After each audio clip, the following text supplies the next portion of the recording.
Chapter 7:16. Tatar Camp. The cavalry was eating. Su-hee, who had finished his meal first, walked out of the military tent. A scout came to him and reported in a low voice, "General, there is nothing unusual on the side of the mercenaries." "Okay." Su-hee replied calmly, and his heart was slightly relieved. This time, they sacrificed another 100-man team to challenge the mercenaries. Presumably, the other party should still be immersed in the joy of victory. They probably wouldn't have thought that they, who had just challenged the mercenaries, were now ready to retreat. Speaking of which, he still had another way to go. That was to go all out and fight the mercenaries to the death. It was just that in this way, even if they could win with the combat power of the mercenaries, they could only win with great difficulty. Without enough strength, even if they occupied the origin city, could they defend it? This was also a problem. In a big battle, they paid a sufficient price, but did not get the corresponding benefits. This was definitely not what Su-hee wanted, let alone what Agador wanted. In desperation, they had no choice but to retreat. Fortunately, no one would think that they would suddenly retreat when they had the advantage. In this way, once they gathered young Master Hiraro's troops and General Golang's troops, their strength was still not small. They could still attack and retreat freely. Didn't the Han people have a saying, "Where there is life, there is hope"? As long as they had enough strength, they would not die out in the grassland. At worst, they could go and snatch other people's territories. With the strength of nearly 40,000 cavalry in their hands, how many people could be their opponent? It was a pity that the origin city was not fated to be with them. Thinking of this, Su-hee still felt a little regretful. In this way, pass down the order. After eating, have a good rest. When the sky is completely dark, we will retreat. Inform all the cavalry that no one can light the torches. Just leave quietly. Since they had decided to leave, there was obviously no need to think about other things. After Su-hee shook his head vigorously, he instructed the scout beside him. It had to be said that Su-hee was worthy of being a famous general. He was very careful when doing things. If the opponent this time was not Yang Chendong, but someone else, perhaps he would have been deceived by him. The sky gradually darkened, to the point where they had to use torches to see the road under their feet. But from afar, he could still see some shadows, so Su-hee wanted to wait a little longer. But at this moment, an unexpected thing happened. Suddenly, a scout came to report that the mercenaries had sent a team of 100 cavalrymen to challenge them. "They want to challenge me? It's already so late. Can you still see clearly?" He was surprised and puzzled when he heard the news. The scout also had a confused look on his face. He was only responsible for passing on the message. Other things were not for him to consider or question. "All right, since they're here, then let's fight. How about this? Arrange a team of 100 to fight with them. But make sure to tell them that if they can't win, then retreat. There's nothing to be ashamed of. This is also my order." Su-hee did not want to agree, but if he did not agree, what would he do if the other side was alerted? In the end, he had no choice but to accept the challenge. What Su-hee didn't know was that this was just Yang Chendong's stalling tactic. He was giving Su-hee a taste of his own medicine. Right now, he needed time to give Tiger Edge, Wind Chaser, and the others some time. After thinking about it, sending someone to challenge them now was the best option. If it was a normal day, the Tatar tribe might not agree if they sent people to challenge them at this time. But now they wanted to escape. As the saying goes, a thief has a guilty conscience. They would definitely accept the challenge. With this in mind, a company of cavalrymen was sent out. Su-hee did not think too much about it. In his opinion, the other side clearly wanted to continue showing off their strength. Moreover, he had issued 4 challenges during the day. Wouldn't he allow them to challenge him again? This was a very normal thing.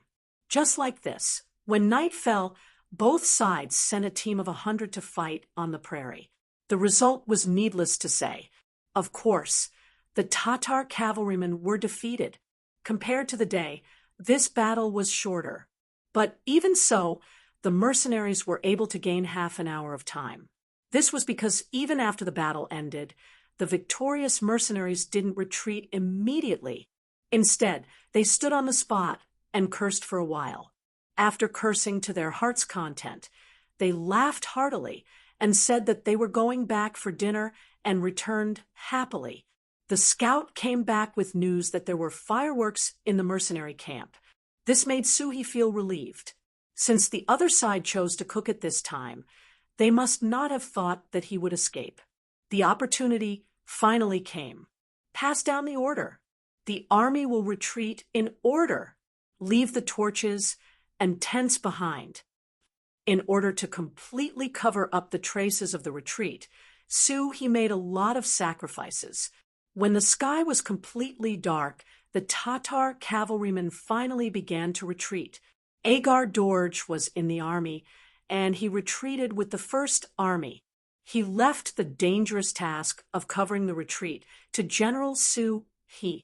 Under the cover of the night, the scouts who were lurking within a mile of the Tatar camp saw everything with the help of night vision devices. Seeing that everything was as the sixth young master said, and that the enemy was really retreating overnight, the scouts secretly admired him and immediately sent someone to report the news. The mercenaries who did not hold torches had already mounted their horses, their swords were sheathed, and their bows were on their bodies. The news from the scouts confirmed the sixth young master's guess. There would be a big battle soon, and it would be a chase. All the soldiers were somewhat excited. Yang Qindong was also riding on the white dragon horse. After hearing the exact news from the scout, his expression was also filled with excitement, and he shouted a good word. The enemy had decided to retreat, and now was the time to beat a drowning dog. Yang Qindong pulled out the saber at his waist and loudly said to the 5,000 cavalrymen beside him, "Soldiers, it's time to perform a meritorious service. Pass down my order. Pursue and beat the Tatar cavalrymen." Beat the Tatar cavalrymen. The roar was like a tsunami, followed by the movement of thousands of horses. The torches were lit again and held in their hands. Other than a small number of soldiers who stayed behind to guard the camp, the rest of the cavalry let out a loud roar, and all of them patted their horses and madly galloped toward the Tatar camp. The Tatar cavalrymen, who were retreating step by step according to the plan, suddenly saw countless torches coming from the front. The torches were getting closer and closer, and they panicked for a moment. General Suhi, who was commanding the army, was also shocked by the scene in front of him. His first thought was that his plan had been exposed, and the enemy knew about it. "Things are not good. You follow me. The rest of you quickly retreat. I will catch up with you later." As expected of Agar Dorji's #1 general, Suhi quickly calmed down and quickly gathered the 3,000 cavalrymen to stay behind to cover the retreat. The situation was too sudden, and it was useless to say anything. At this time, they needed time to retreat. Suhi stepped forward bravely, holding the bow and arrow he often used, and shouted to the 3,000 cavalrymen behind him, "Follow me and use the bow and arrow to counterattack and suppress the enemy's momentum." 3,000 cavalrymen and 3,000 arrows under the simultaneous attack. The battle formation was very shocking. At least in Suhi's opinion, it would not be a problem to hold on for a while. The rest of the Tatar army quickly retreated. Suhi led the 3,000 cavalrymen and waited for the mercenaries to come closer. When the first torches were less than 200 meters away, Suhi took the initiative to draw his bow and shouted, "Everyone, follow me and counterattack with the bow and arrow. Fire!" Suddenly, arrows were shot out like rain, heading straight for the mercenaries coming from afar. Wherever they shot, there were torches. This seemed to have become a target marker, allowing everyone to find the direction of their attacks in the dark. Ding, ding, dang, dang. The arrows fell like a dense rain, and from time to time, the torches would suddenly stop and fall to the ground. Under such a dense counterattack of arrows, many of the mercenaries were shot down from their horses. However, there were still more cavalrymen who rushed over. The ones in the lead were the black-armored cavalrymen, who were led by Yang Qindong and more than 100 guards. Taking the lead on the battlefield not only gave a strong motivation to the soldiers below, but also improved their morale. On the battlefield, the actions of a general could indeed lead the army to have a more positive effect. Relying on the protection of his heavy armor, he ignored the enemy's arrows and allowed them to land on his body, creating clanking sounds. Soon, he closed the distance of 200 meters. Then, he brandished his saber and killed the Tatar cavalrymen on their horses. Turn around! Retreat while fighting. Su He, who already knew the strength of the mercenary cavalry, knew that if he directly went up to fight with them, it would be difficult for the 3,000 cavalrymen, including himself, to escape alive. The only thing he could do now was to retreat while fighting. Only then could he see more chances of survival. So he kept retreating, and the 3,000 Tatar cavalrymen also fought and retreated with him. However, the drawbacks of doing this were also very big. If they didn't form a sufficient defensive line, they wouldn't be able to resist the attack of the mercenaries. In such a retreat, the losses of the Tatar cavalrymen were naturally great. After a few exchanges, about 500 cavalrymen's corpses were left behind. Retreat quickly. Use the arrows to counterattack while retreating. Knowing that if this continued, the 3,000 cavalrymen would be eaten sooner or later, Su He anxiously shouted. The Tatar cavalrymen were very obedient, or it could be said that they were very disciplined on the battlefield. After hearing Su He's words, they turned around and fled. While fleeing, they used the arrows from time to counterattack. In this way, the original cavalry charge evolved into a chase. At this moment, the archers on both sides displayed their ability to fight on horseback. Arrows flew back and forth, and it was very lively. Chapter 7:17. However, even if it was a clash of bows and arrows, there was still the matter of who was the main attacker and who was the auxiliary attacker. As the chase continued, it was clear that the mercenaries who were charging in from the front had an advantage. The Tatar cavalry, who were constantly retreating, had suffered losses, and the number of cavalry had been sharply decreasing. Fortunately, the sky was completely dark at this time. If it was daytime, the losses would be even greater. However, the night also had its disadvantages. As they continuously retreated, the formation of the Tatar cavalry was already extremely chaotic.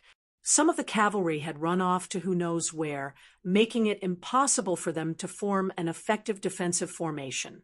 They were unable to form a dense net like the mercenaries once they launched an arrow attack. As they kept retreating and the formation was in chaos, the Tatar cavalry's counterattack with bows and arrows no longer had the ability to deter them. They could only passively take a beating. In the end, even General Su He himself separated from the main force with only a dozen soldiers. He still wanted to gather the scattered soldiers, but he didn't know where to find them. He sighed inwardly at his brother's good luck and could only lead the dozen or so personal guards to chase in the direction of the main force. The 3,000 Tatar cavalry were defeated just like that. Apart from the initial threat of the arrows, they didn't put up any decent resistance. From start to finish, they only delayed Yang Qindong's troops for a little more than 2 hours. The main force of the mercenaries once again entered the process of chasing the enemy. During this time, the main force of the Tatar cavalry didn't run very far. This was because not long after they escaped from the southern forest under the leadership of Lord Agar Dorj, they encountered the Tigers Man Independent Regiment and the Windchaser Regiment that were responsible for ambushing and blocking. The two regiments were ordered to guard the retreat of the Tatar cavalry.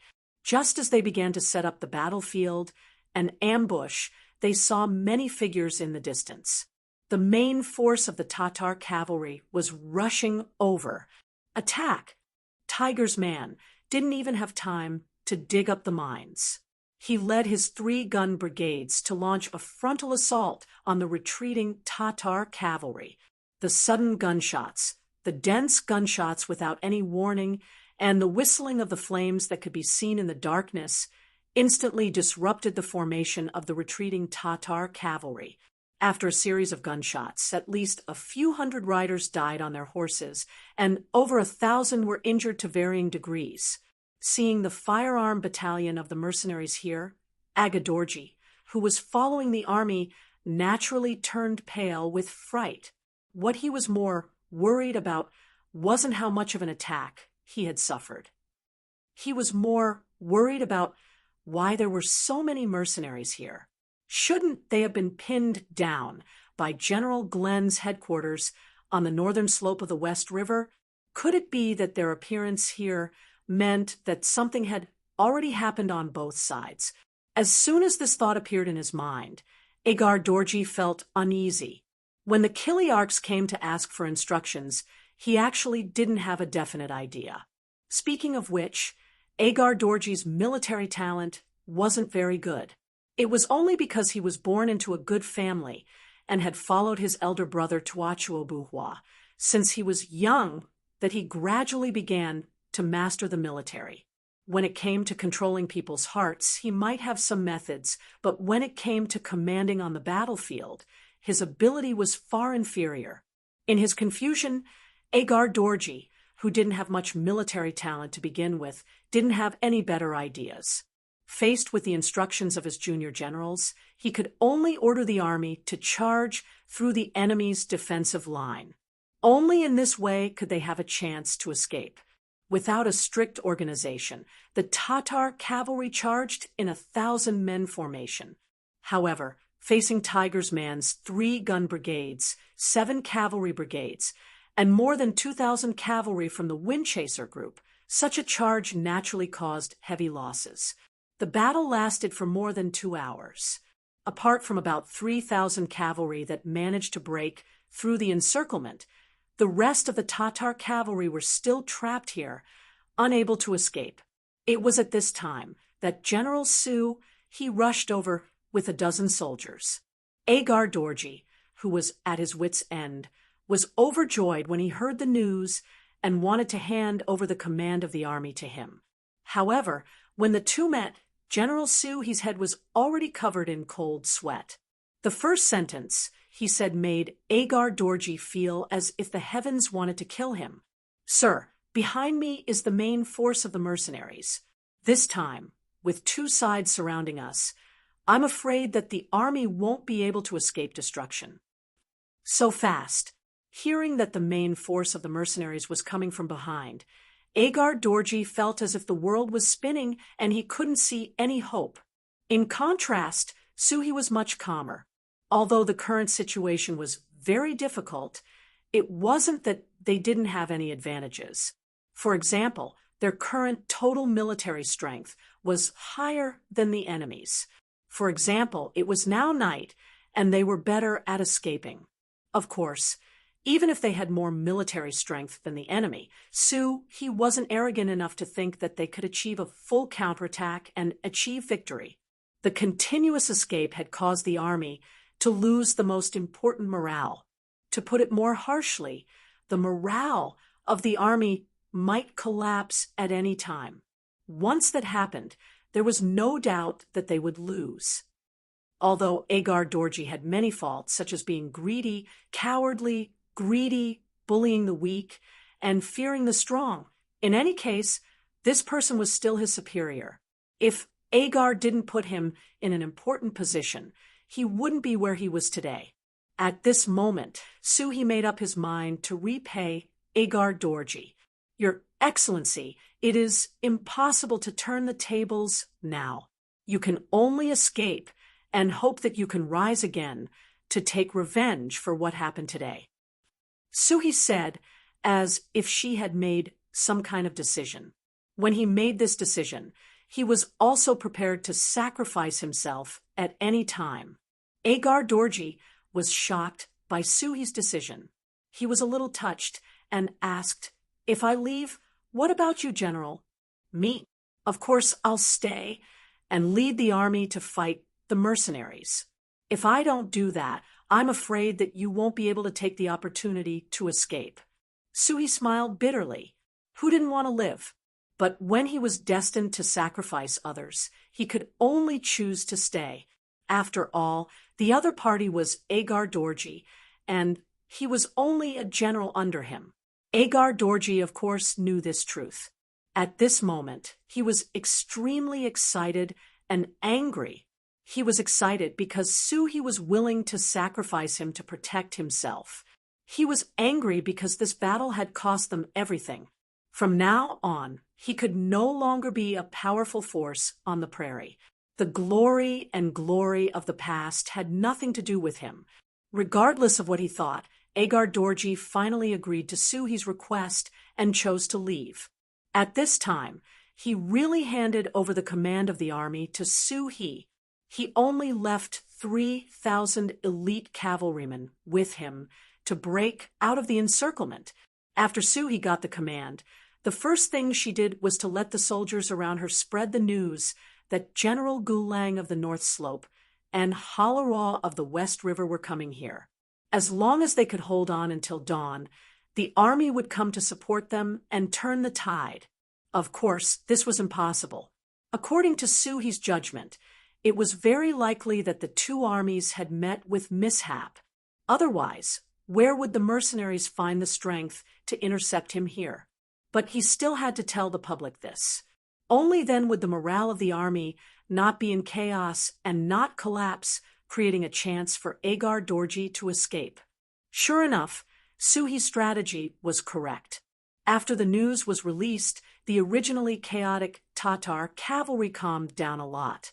People were afraid of having no hope. As long as there was hope, anyone would think of a way to fight for it. The morale of the army was temporarily stabilized. Suhi commanded the army to form a defensive line to block the attacks of the mercenaries behind him. At the same time, he sent 2,000 cavalrymen to charge at the mercenaries blocking the road. He wanted to tear a hole in the front in the shortest time possible to create a chance for Agar Dorji to escape. With the morale of the army stabilized, the orders were carried out seriously by the cavalrymen below. When Yang Chindong brought the main army to the rear of the Tatar cavalry, it was not as easy as expected. Instead, it was met with strong resistance. What's going on? Yang Chindong saw that many of the mercenaries were too careless and rushed too quickly. As soon as they entered the defensive line of the Tatar cavalry, they were submerged. In a short period of time, they lost hundreds of cavalrymen. He ordered his men to stop the attack and called over the scouts to ask about the situation. The battalion commander of the reconnaissance battalion, Su Yunsheng, had already joined the army at this moment. When he was called over by Yang Chindong for questioning, he told him what he saw. "Sixth young master, the Tatar cavalry was indeed in chaos before, but because of the arrival of Suhi, the situation changed. I don't know why they stabilized the morale of the army and had the power to fight back. After all, the time it happened was too short. It was already very difficult for the reconnaissance battalion to obtain this information." Yang Chindong did not mean to blame the other party. Instead, he asked with interest, "After Suhi came back, the morale of the army stabilized? It seems that this person has some ability." "Yes, we learned from some of the prisoners that the order to retreat was also given by this person. It seems that his insight on the battlefield is also good," Beta Persei added. "Ha! Then I am interested in this person." Yang Chindong laughed. Now was the time to use people. If the other party was really capable, then he did not mind recruiting him for his own use. It was just that the enemy had not been defeated yet. It was a bit too early to think about this. Like this, give the order. Don't rush to attack. When the army arrives, launch a fierce attack in units of battalions and companies. We need to advance in all directions. We can't do any individual breakthroughs. Also, the reconnaissance battalion must immediately figure out the situation and allow you to see the prisoners freely. Yang Qindong was not willing to fight a battle that he was not confident in. At least, he would not rashly launch a fierce attack before he figured out what was going on in the enemy camp. Chapter 7:18.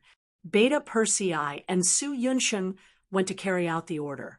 Soon, the mercenaries' attack changed from the previous random attacks to an organized advance.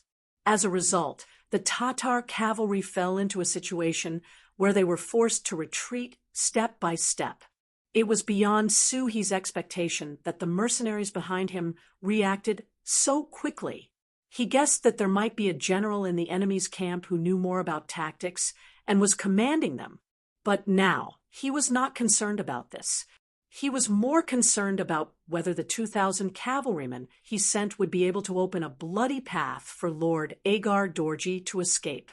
Under the command of death, the 2,000 Tatar cavalrymen launched a suicidal attack. They were not afraid of the bullets and mercenaries who were several times their number. They just lowered their heads and charged forward. This kind of desperate fighting style finally allowed them to tear open a hole, giving Lord Agar Dorji an escape route. The 3,000 Tatar cavalrymen, who were also carrying hope, left the group. In addition to the ones who fled before, there were already 6,000 to 7,000 Tatar cavalrymen who rushed out. The Tatar cavalry paid a price. Of the 2,000 cavalrymen sent out, apart from those who died in battle or were captured, none of them returned to the barracks. Phew! Suhi breathed a long sigh of relief. Her heart, which had been hanging high before, was relieved. Now that Agar Dorji had escaped, his only worry was gone. The next step was to fight a bloody battle with the mercenaries. He would use his death to prove that the Tatar cavalry was not to be trifled with. At this time, nearly 2 hours had passed since Yang Qindong summoned Su Yunsheng. In an hour, the sky would be bright. At this time, Battalion Commander Su finally learned from the captives that Su He was able to unify the troops and quickly reported it to the 6th young master. Oh, this Su He actually came up with such an idea. He really has some ability. After listening to Su Yunsheng's story, Yang Qindong couldn't help but sigh. This Su, he was really a capable person. Previously, he didn't know how the other party did it, so he could only win step by step. But now that he knew the method the other party used, he only needed to find a way to counter it. How about this? Pass down my orders. Everyone, stop attacking and wait for daybreak. Once the enemy attacks, the musketeers will be at the front and the archers will be at the back, suppressing them from breaking through. This was not the result that Yang Qindong wanted to see. Since that was the case, he would just surround them and not attack. What he wanted now was not to destroy them, but to conquer them. The mercenaries suddenly stopped their fierce attacks, and the front line became quiet. This scene caught Su He, who was in the midst of the final battle, off guard. When he heard that there were no more sounds of killing coming from outside, he didn't know why, but he had a bad feeling. General, could it be that they are preparing for a big attack? Some Kiliarchs, who were also confused, came to Su He and asked for instructions. Someone asked, "General, it's almost dawn. When will our reinforcements arrive?" That's right. The soldiers below are looking forward to it. After a night of fighting, everyone is tired and suffered heavy losses. The soldiers below are very nervous. Su He obviously couldn't say that there were no reinforcements at all. Otherwise, the army would lose their morale and be unable to fight. In order to stabilize the situation, he could only continue to make arrangements. It's not far from dawn. The reinforcements should be here soon. What we need to do now is to accumulate strength. Once the reinforcements arrive, we will attack from the inside and outside and completely defeat the mercenaries. Hearing Suhi's certainty, the Kiliarchs below couldn't help but smile with joy. They immediately agreed that they would do their best to stabilize the morale of the army before leaving. Suhi, who was left behind, was puzzled. Could it be that the mercenaries were really preparing to launch a big attack? If that was the case, he had already decided to lead the army to fight to the death. When the time came, even if he died in battle, he would be able to deal a huge blow to the mercenaries. He wouldn't have lived in vain. But what if the other party wasn't going to attack? What if they had other plans? What should he do then? He looked up at the sky, although it was still so dark. However, Suhi knew that the sky would brighten in 2 hours. In other words, there wasn't much time left for him to fight. Suhi knew that he was going to die. He wanted to fight a bloody battle with the mercenaries and die on the battlefield with the dignity of a soldier. Unfortunately, the mercenaries didn't act according to his plan. They suddenly stopped attacking and just surrounded him from afar. This gave Suhi a bad feeling in his heart. As the saying goes, what you are afraid of will come true. Just when Suhi was wondering if the other party had figured out her plan, suddenly there was a shout from the front line. The voice that only belonged to the Han people came clearly at this moment. Brothers of the Tatar cavalry, you have been fooled. You won't have any reinforcements at all. No matter Hala Ruachu of the Shiha Regiment or Jelong of the North Slope Regiment, they have been defeated by our mercenaries. We even captured Hala Ruachu alive. Now you are all alone. Surrender immediately. Otherwise you will only die, and it won't be worth it. Tatar cavalry brothers, you have been fooled. We won't have any reinforcements, no matter. The shout came one after another. It was transmitted to the Tatar army through the simple loudspeakers. When the cavalrymen heard the news for the first time, they all looked at each other with ugly and angry expressions. Their faces were ugly because of the situation they were in. They were angry because they knew that they were fooled. For a moment, the camp was like a nest that exploded. No matter how hard the Kiliarchs tried, they couldn't suppress it anymore. Left with no choice, these Kiliarchs could only band together and come to Suhi to ask for an explanation. Suhi didn't panic like everyone thought. Instead, he rode on his horse calmly. Looking at the angry Kiliarchs, he lowered his head and admitted his mistake. I'm sorry, everyone. I lied before. We might really have no reinforcements. What? Really no reinforcements? If that's the case, what should we do next? Without reinforcements, we won't be a match for the mercenaries. That's right. What should we do? General Su, please come up with a plan. The Kiliarchs all talked at once. Facing Suhi, who admitted everything, they suddenly realized that they weren't that angry. After all, he didn't take the opportunity to escape. Instead, he stayed here like everyone else. With this, they couldn't vent their anger. First, Suhi calmed the Kiliarchs down. Then, he talked about how to deal with the mercenaries. Brothers, it's obvious that the mercenaries want to use psychological tactics to win without a fight. If that's the case, we'll all become their prisoners. We'll even live a life worse than death. Since that's the case, why don't we give it a try? Maybe we'll have a chance to survive. Even if I can't escape and die on the battlefield, I can die a happy death and be a hero. General, you mean? The Kiliarchs had already guessed what he was going to do next. I mean, let's give it a try and kill our way out. Let's leave it to fate. Suhi also knew that, at this moment, he could only tell the truth. Only then would they have a chance to live. Breaking out of the encirclement wasn't an easy thing to do. Most people might even lose their lives here. But as Suhi said, if they didn't do this, they didn't have any better choice now. These Kiliarchs looked at each other and finally nodded helplessly. After getting the support of these Kiliarchs, Suhi immediately gave the order for the entire army to charge out under the cover of the moonlight. After the order was given, the Tatar cavalry, who were still doubting whether they were tricked, were speechless by General Suhi's sincerity. Although they were angry, they didn't want to be captives.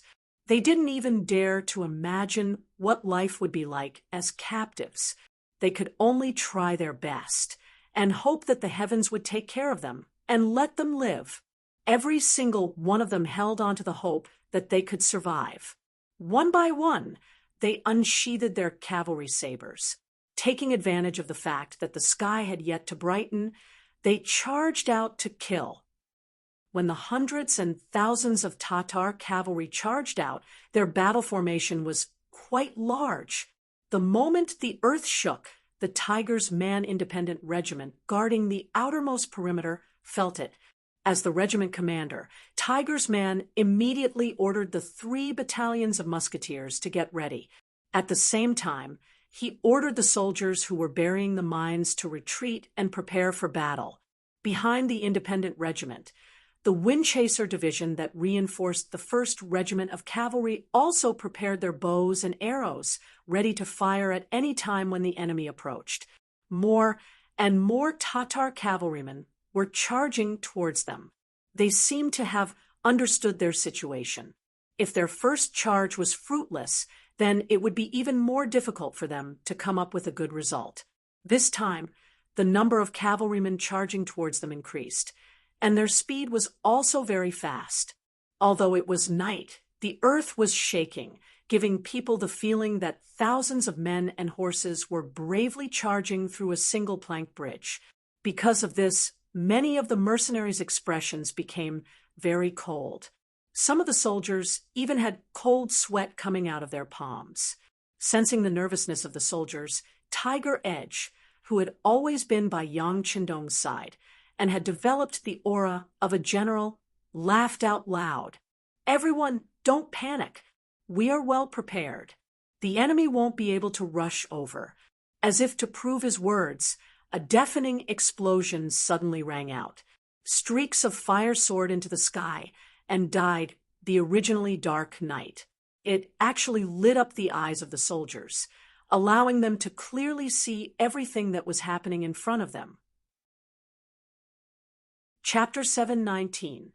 In the end, the Tatar cavalry still managed to rush into the landmines, triggering lightning and fire, sending countless enemy cavalry into the sky. After the landmines exploded, the fragments flew into the bodies of many Tatar cavalrymen, making them look like hedgehogs, screaming and wailing in pain. Under this kind of attack, the Tatar cavalry that rushed quickly became the target of the attack.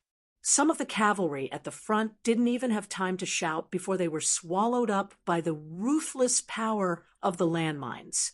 The powerful landmines caused the Tatar cavalry to involuntarily stop in their tracks. Their faces were pale as they looked forward. Their hearts were filled with complex feelings, but they were unable to speak. "Fire!" With the help of the monstrous flames, Tiger's man noticed that many Tatar cavalry had stopped 500 meters in front of them. He made a prompt decision and gave the order to fire. He knew that at this time, if he gave the enemy a heavy blow, it would be the last straw. It would play an extremely important role in deterring the enemy. With a loud shout, the 3 battalions fired at the same time. Although in the darkness, the accuracy of these auxiliary soldiers was greatly reduced, but the number of Tatar cavalry was large enough. Coupled with the fact that they weren't prepared at all, a burst of gunshots rang out. Who knew how many Tatar cavalry fell from their horses? First, the landmines sent people into the sky. Then the firearms easily took people's lives. Under this kind of pressure, the Tatar cavalry had no choice but to retreat one by one. Originally, it seemed that the first attack with great momentum was fruitless. On the contrary, it was a big blow to their morale.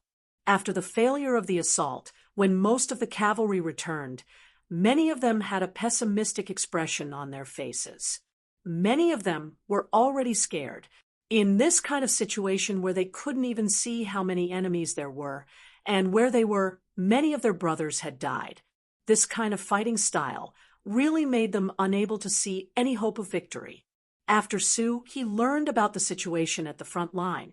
He couldn't say a word for a long time. He knew that the situation might be worse than he imagined. If they couldn't rush out, then wouldn't it mean that they could only choose to surrender? The battlefield once again fell into silence. The mercenaries' voices came again. It was still the same words as before, but compared to before, this time some people began to be moved. The curses were also much less than before. The persuasion continued, and the sky finally began to brighten. After their vision returned to normal, the Tatar cavalry only felt more despair. In this kind of situation where their every move was clearly seen by the enemy, it would naturally be much more difficult for them to escape. At dawn, the persuasion continued, but the mercenaries didn't take a step forward. They also didn't rely on the advantage of the firearms in their hands to attack. Instead, they began to cook. Smoke spirals, and not long after, the aroma of meat. Young Master, our logistics camp's chefs, are all here. They are still using the condiments produced in Crimson City, along with the freshly slaughtered meat.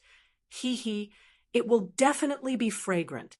Yang Er walked in front of Yang Qindong as if he was presenting a treasure looking for praise. Very good. Yang Qindong nodded with satisfaction. While looking at the Tatar cavalry camp, he said, "Food is the most important thing to the people. The temptation of food can often achieve the goal of invincibility." Yang Qindong's guess was right. Using food to lure the enemy had proven to be very useful. In the past, the mercenaries had often used this trick to destroy the enemy's morale. This time, it was also successful. Yesterday afternoon, before the sky turned dark, they had eaten dinner. Now, it had been nearly 12 hours. During their escape, because the mercenaries were chasing closely behind them, some of the pots and bowls of food they brought along were thrown away halfway. They thought that they could kill their way out before dawn, so no one was worried about this matter. But now, after dawn, many of the cavalry's stomachs began to growl. Although many of them had a certain amount of dry food on them, it was absolutely not a problem for them to survive for at least 2 or 3 days. But the problem was that that was cold food.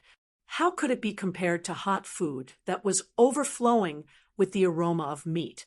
After using the MSG and other things produced by Chicken City, the taste was particularly delicious. Saying that the aroma would spread for 10 miles might be an exaggeration, but with the morning breeze, it would not be a problem for it to spread for 2 to 3 miles on the open ground. When the aroma spread to the Tatar cavalry camp, many of the cavalry's expressions became somewhat abnormal, especially those who were preparing to take out their dry food. Their expressions became even more unsightly. Comparing people to people would lead to death, and comparing goods would lead to throwing away. Compared to the aroma of the fresh meat, the cold, dry food was too tasteless. At this time, the voice urging them to surrender sounded again. Among them, there were some words about food. For example, the mercenaries promised that as long as they surrendered, they would immediately be able to eat fresh meat.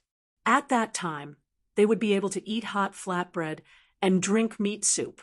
It would definitely be a delicacy. The picture outlined made many of the cavalry unable to help but make a swallowing motion. Then, the soldiers looked at each other as if they were somewhat tempted. "Hello, everyone. My name is Hulu, an authentic Mongolian. In a battle, I became a captive of the mercenaries. I originally thought that my life would be worse than death. But who would have thought that not only would I be able to live a better life and receive more money every month, I would also become a commander of 1,000 soldiers. The reason why I am telling you all this is to tell you that the reason why we gave up our homes and fought with our blood and flesh is because we want to live a better life. Right now, the opportunity is in front of you. As long as everyone surrenders to the mercenaries like me, as long as you have the ability, you do not have to worry about not being valued. This is the most realistic experience of a surrendered commander of 1,000 soldiers. Hello, everyone. My name is Temu, or Anusan Cavalry. It was also in a battle that I became a captive of the mercenaries. Similarly, I am now a commander of a battalion. Now, I can save up a lot of money every month. Not only is my food better than before, my clothes are also better than before. Once this war is over, I can find a beautiful girl from the grassland and start a family. Then I will have a bunch of children and live a life where I will not have to worry about food and drink. Haha. Hello everyone, my name is Lu Dai, and I am also a Nuzan. I am also a captive. Previously, I was a deputy Qianhu in Ming's new Urgan Dusi region.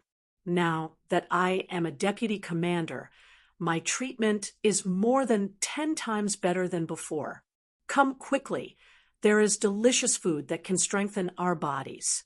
There are even sharper and more durable cavalry swords. There are also more high positions waiting for you. As long as everyone is willing to work hard, your future is limitless.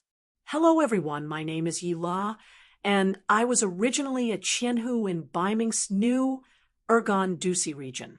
Now, I am a commander of the Nuzan cavalry. After coming to the mercenaries, the most authentic experience I have had is that they have the best military treatment in the world. They have the strongest weapons in the world. They also have the most generous rewards in the world. As long as you are here, as long as you can mount a horse and kill the enemy, as long as you are sincere enough, this place will become the paradise you have always dreamed of. Come, we welcome you. One by one, the officers stepped forward to share their experiences. They expressed their views on the mercenaries and their own experiences from different perspectives. They did not speak of any great principles, but the more simple their words were, the more they could gain the approval of the ordinary cavalry. They could resonate with them. As the voices of these officers reached the Tatar camp, the expressions of many of the cavalry changed. They were eager to move. It was as if they were only missing an opportunity to stand up and choose to surrender. The Kiliarchs who were in charge of them naturally felt this change. They all anxiously went to General Su He, hoping that he could think of a solution that would satisfy both sides. However, Su He did not say anything. He only looked at the sky helplessly and shook his head. Everyone had the right to choose their own way of life and their own future. He could not interfere. In fact, he could not interfere either. Otherwise, if he forcefully suppressed them, it would cause a mutiny. On the contrary, if these soldiers could have a good way out, he would be happy. Forget it. Since that is the case, let's send some of the injured soldiers to them first.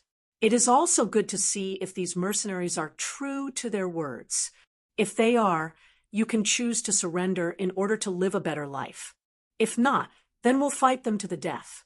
At worst, we'll just die. Hearing Su He's words, all the Kiliarchs were speechless. However, they could not refute it. Could they say that the general was wrong? Could it be that it was wrong for a general to find a way out for his soldiers? No one objected, and they could not object. After the order was passed down, some of the wounded Tatar cavalry became the first batch of captives to be sent to the mercenaries. Then everyone watched helplessly as the mercenaries dispatched a lot of troops. They used a stretcher to carry the Tatar cavalry away from the battlefield. At this moment, some people were envious of the injured soldiers. It seemed that only the wounded could openly defect to the enemy, without being blamed by anyone. There were still calls to surrender from time to time, but as time passed, no one knew if the Tatar cavalry had become numb or if there were orders from above. In short, no one saw any uninjured cavalry choose to surrender. Chapter 7:20. Time passed little by little. When it was noon, the smell of meat came from afar. Along with it came another trump card. Some of the injured Tatar cavalrymen were sent back to the center of the battlefield. Brothers, I'm Gushan. I'm sure many of you know me. I was injured by an arrow and couldn't ride a horse, so I was sent to the mercenaries as a captive. A Tatar cavalryman on a horse shouted. Such a shout quickly caused a burst of discussion in the Tatar camp. That person is indeed Gushan. His hometown is not far from mine, so I know him. He is Gushan. He was originally with me. Even if he turned into ashes, I would still recognize him. I just didn't expect that when we left this morning, he couldn't get on a horse, but now he can ride a horse. Immediately, several Tatar cavalrymen took the initiative to testify, proving Gushan's true identity. After his identity was confirmed, Gushan's words were more credible. When he talked about his experience, everyone naturally chose to listen carefully. After listening to his story, they also knew what happened to him in the mercenaries. In Gushan's own words, although he was a captive, he was different from a captive. Since he and his injured companions came to the mercenaries, they were immediately surrounded by a group of medical officers called military doctors. Then all kinds of examinations, all kinds of treatment, all kinds of medicine, and all kinds of methods were used. After the treatment, hot meat soup and flatbread were served in front of him. The people who surrounded him were also Mongolian men. Through the conversation, he knew that the Mongolian soldiers in front of him were not fake. Through the conversation, he gained a deeper understanding of the mercenary army system, and he also gained a deeper understanding of how the soldiers were treated. Gushan was a person who could speak. After he saw that many people were listening to him carefully, he bluntly announced that the treatment of soldiers was 10 taels of silver a month. Soldiers were 15 taels of silver a month. The so-called B soldiers were the second-line troops with weaker fighting ability.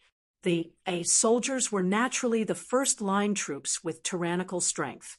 When this treatment was announced, it immediately attracted the attention of the Tatar cavalrymen who were listening carefully.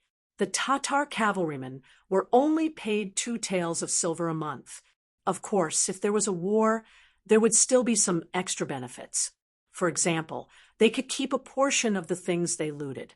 The military merits they obtained could also be exchanged for a portion of silver taels. But even so, on average, the amount of silver they received each month was still limited. It was far from being as generous as the salary of the mercenaries. Not to mention, according to what Gushan had heard, once the mercenaries were involved in a war, their rewards would only be greater.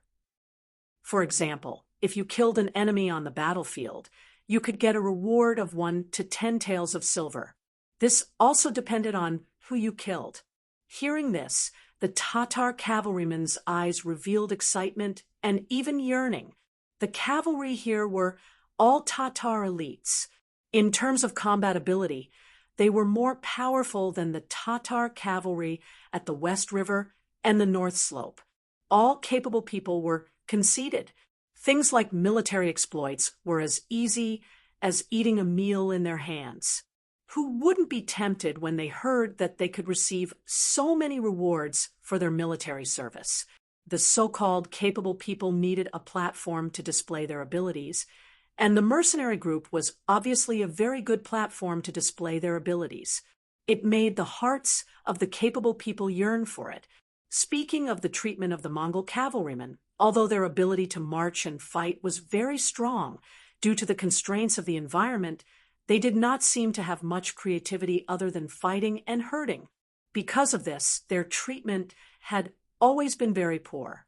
It was even worse than the Ming army, the original Muzan tribe, and the Mongol tribe in Narcissus town. The price they paid was not proportional to the benefits they received. This made many of the Tatar cavalrymen resentful. But when they thought about how everyone was like this on the Mongolian grassland, they slowly balanced out. But balance did not mean that they had truly accepted it. They still wanted to prove themselves and improve their treatment. After all, with money, they could do many things. This was something that everyone knew. Why did the Mongol cavalrymen always like to plunder? It would not take long for them to think of attacking the Central Plains. Wasn't it because they were too poor? Everyone knew that the Central Plains was vast with abundant resources. The people there were also very rich. If they did not target them, who else would they target? Although many people would die in every war compared to the benefits, the risk was worth it. But now, they did not need to go out of the grassland to plunder others. They could also receive good treatment. This was equivalent to having benefits in front of them. How many people would not be tempted? How many people would be able to ignore it? At this time, it was not only the ordinary Tatar cavalrymen. Some of the Tatar centurions and Kiliarchs were also tempted. Gushan had just said that an ordinary soldier's monthly salary was at least 10 taels of silver. As a small general, they would receive even more. If they followed this treatment and worked in the mercenary army for a few years, wouldn't they have enough money to marry a wife, build a house, and buy sheep and horses?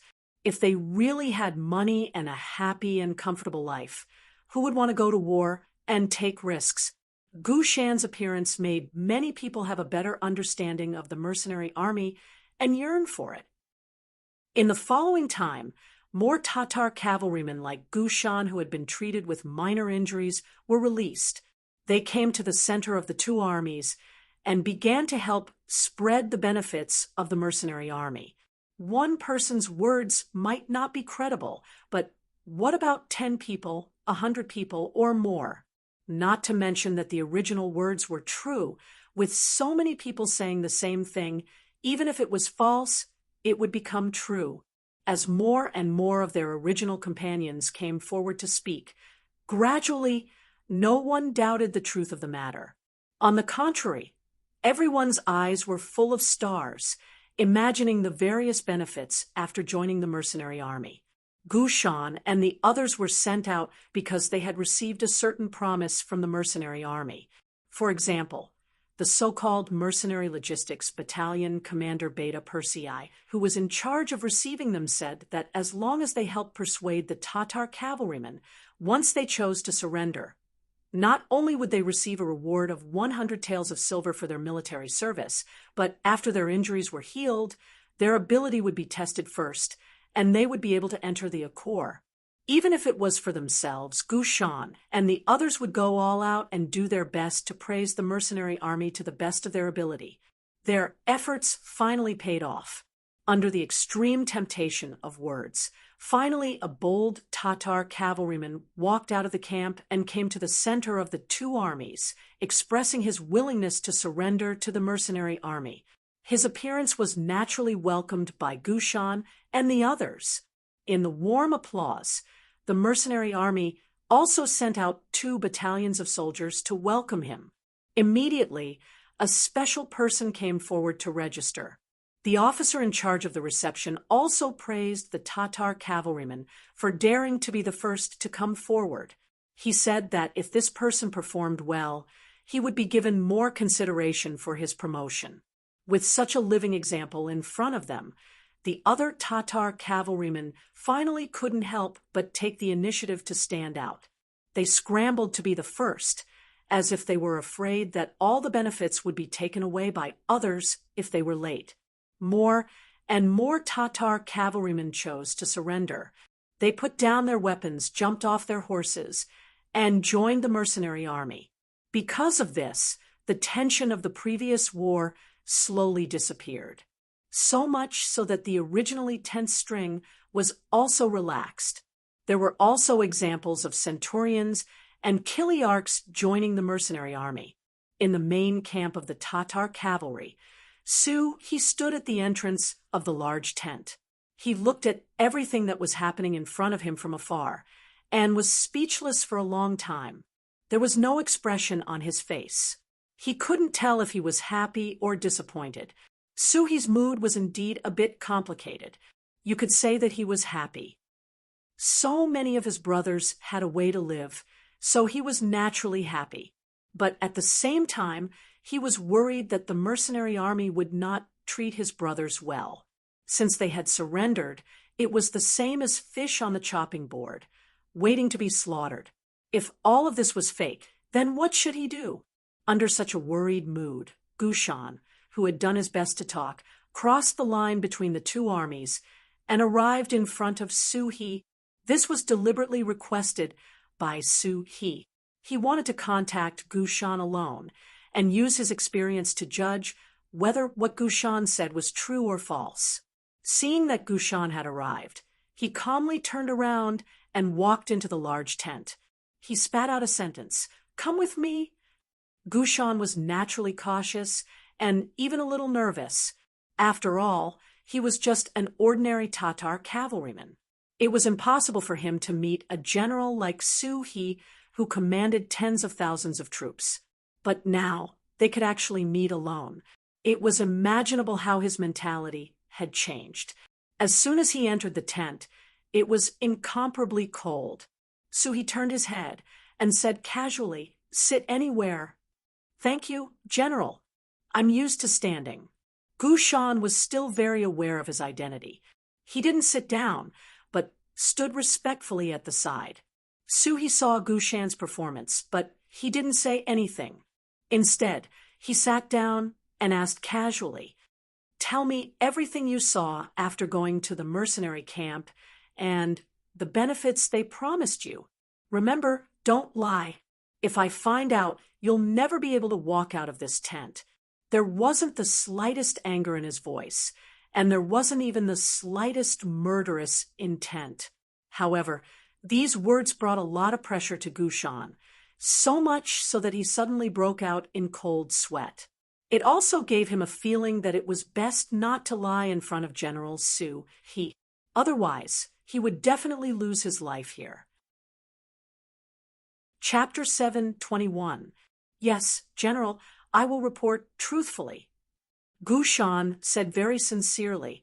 Then he recounted everything that happened when he entered the mercenary camp in detail. He even told Beta Persei about the things that he promised him.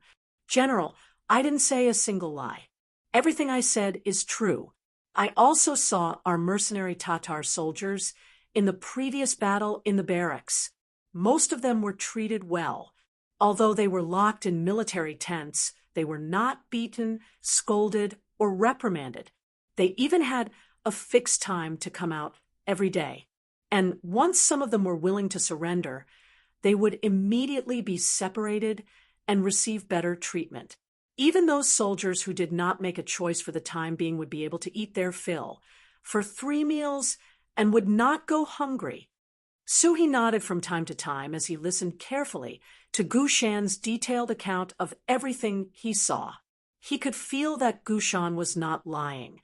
He had interrupted several times and then asked the previous questions again. The answers he got were the same. There was no difference. He learned more about the mercenary army from Gushan's mouth. He also knew that his soldiers were doing well. He could finally rest assured. He slowly closed his eyes, then waved his hand and said, "Very good. Thank you for telling me so much. You can leave now." Gushan, who could leave, did not immediately move. Instead, he took the initiative to say, after struggling in his heart, "General, don't you choose to join the mercenary army? They are indeed treated well, and their mental outlook is not worse than our Tatar cavalry." Don't say any more. Otherwise, you will only force me to change my mind about not killing you. You can leave now." Although he did not say anything more, Suhi had already expressed his determination with practical actions. That is, others can surrender, but he will not. No matter what, he was a general who once commanded tens of thousands of cavalry. How could he choose to surrender in exchange for a new life? At this point, he was about to get angry. By right, this should be the time for Gushan to leave. However, he still didn't move. Instead, after a moment of hesitation, he suddenly said, "General, the mercenaries hope to see you join them. They even promised you the opportunity to lead an army alone after you join them. He also said that if you don't go, young Master Haraluo's life will be in danger." Listening to Gushan's noisy words, he was about to get angry. Was his expression not clear and specific enough? Why was the other party still trying to persuade him? He had to show the other party some power. Just as he was about to punish Gushan, he suddenly heard the last sentence. When he heard Hararuo's name, his originally closed eyes suddenly opened. "What did you say? If Harak is still alive, how is he now?" He finally reacted, which made Gushan breathe a sigh of relief. Before coming, Beta Persei told him that if possible, he could help persuade He. For this, he even wrote him a letter. But Beta Persei also said that this mission could be abandoned. After all, it was too dangerous. No one would blame him if he didn't complete it. Of course, if he completed it well, there would be additional rewards, and so on. On the way to see Gushan thought a lot. In the end, he decided to give it a try. This was not only because of the generous rewards, but also because of a more important reason. He respected General He very much and didn't want to see the general die because he didn't surrender. So he finally mustered up the courage to give it a try. Now, it seems that he finally made the right bet. Gushan happily took out the letter from his arms and handed it to He. "General, this is a letter from the mercenary general. There should be the answer you want in it. Take a look."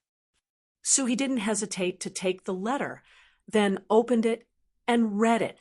He finally knew what happened at Shiha and the North Slope. It was as he expected and guessed. Whether it was the 5,000 Tatar cavalry at Shiha or the 10,000 Tatar cavalry at the North Slope, they were all defeated. The defeat was very thorough. General Gulang, who was in charge of the North Slope, was killed in the chaos. Harak, who led the 5,000 Shiha cavalry, was lucky and was captured alive. Now he was in the hands of the mercenaries, who originally wanted to kill him. But if He was willing to surrender, this person would not die. This was the promise of the mercenary leader, the great Ming dynasty's loyalty and courage. It also expressed the other party's importance to him. At the end of the letter, there was also Yang Chindong's handwriting. "General He, I have long heard of your ability to command troops. I look forward to it. If you are willing to return, you will be put in an important position. The great Ming dynasty's loyalty and courage is a great promise." Just this line of words, in He's eyes, was as heavy as 10,000 kilograms. It made He feel touched. The fact that the other party was trying so hard to subdue him made him feel a little happy in his heart. A good bird chooses a good tree to nest in. Any capable person would want to find a wise master. Only in this way would they not bury their talents. He also had a great dream in his heart. That was to rule the entire grassland like his predecessor, the greatest hero in his heart, Genghis Khan. Then, he would let the Mongolian cavalry conquer the world and achieve supreme hegemony. Unfortunately, this dream was completely lost because he followed Agadorji. This was a greedy person, a short-sighted person. As long as he could eat his fill, wear warm clothes, and have enough power, he would stop moving forward. If he followed such a person, he might be able to barely survive, but it was obviously impossible to achieve great things. If the other party did not promote him and put him in an important position, he would have left long ago. He originally thought that he would not have the chance to fulfill his wish in this life, but now the opportunity was in front of him again. the Duke of Loyalty and Courage, the legendary war god, who could easily defeat Yesen, had extended an olive branch to him. How could he not be excited? But sometimes being excited was not enough. What really moved Su He was that as long as he chose to surrender, he could save Har Ruoxian's life. This hit his heart, making him enter into a situation where he had no choice. Without Agadorji's attention and promotion, Su He would not be where he was today. In order to repay the favor, he risked his life to let the other party leave. Logically speaking, he had already repaid the favor. But this didn't seem to be enough. He didn't just want to call it even. He also wanted the other party to owe him a favor. This way, no matter who talked about this matter in the future, they wouldn't blame him anymore. And if he could save Har Ruoxian, it would be equivalent to making Agadorji owe him a big favor. That would be perfect. Is Har Ruoxian still alive? I want to see him before making a decision. Although Su He was already moved, he did not show it. Instead, he said very calmly, "Yes, I will pass on the general's request to the mercenary general. You just have to wait for the news." Gushan naturally could not make any promises. He also did not have the authority to do so. All he could do was to pass on the original words. "Okay, I will give us 2 days. If we still do not see Har Ruoxian in 2 days, then you are deceiving me. At that time, even if I have to risk my life, I will fight you to the end." Su He's voice became cold, releasing a murderous aura. Yes, Gushan was affected. After hurriedly agreeing, he left the tent. Not long after, this news was passed back to the mercenary camp. Regarding Su He's request, the officers below had different opinions.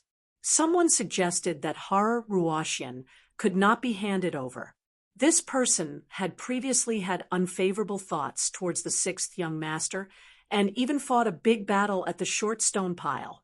He was also Agadorji's only son. This person could not be let go and should be killed. Moreover, the other party was not surrounded. The news said that at least 6,000 Tatar cavalry had escaped. It was hard to guarantee that they would not become a threat in the future. As soon as this idea was put forward, it received a lot of support. Everyone thought that it was not worth it to let go of Hari Ruochu for the sake of Su He, a loser. With so many people supporting this idea, the voices of quarreling in the tent quickly disappeared. After reaching a consensus, everyone's eyes fell on Yang Chendong, who had been sitting at the head of the tent without speaking. 1,000 soldiers are easy to obtain, but a general is difficult to find. You must have all heard of it. With a smile on his face, Yang Chendong's eyes swept across the faces of the officers in the tent. Su He's ability is obvious to all of you. Let me ask everyone a question. In front of the mercenaries, if you were to command the Tatar cavalry, can you guarantee that you would do better than Su He? Yang Chendong didn't go to talk about any great principles. Instead, he used facts to speak. Just a question was thrown out, and the tent immediately became silent. They asked themselves, unless they knew all of the 6th young master's plans, and if they worked together, they might have a chance of winning. Otherwise, they would not be able to win this battle. It could be said that the moment the Tatar cavalry became enemies with the mercenaries, they had already lost. Ha! I know that many of you look down on the general of a defeated army. But what I want to say is that defeat is not the fault of the general. Whoever commands this army will have the same result. So why should you look down on Su He? As for defeats, most of you have experienced them before, right? When have I ever looked at you in a different light? When this question was asked, many of the faces in the tent became red. This was especially true for Yella and Lu Dai, who were the commander of the Jurchen cavalry division. Their faces were flushed red. Weren't they the general of a defeated army?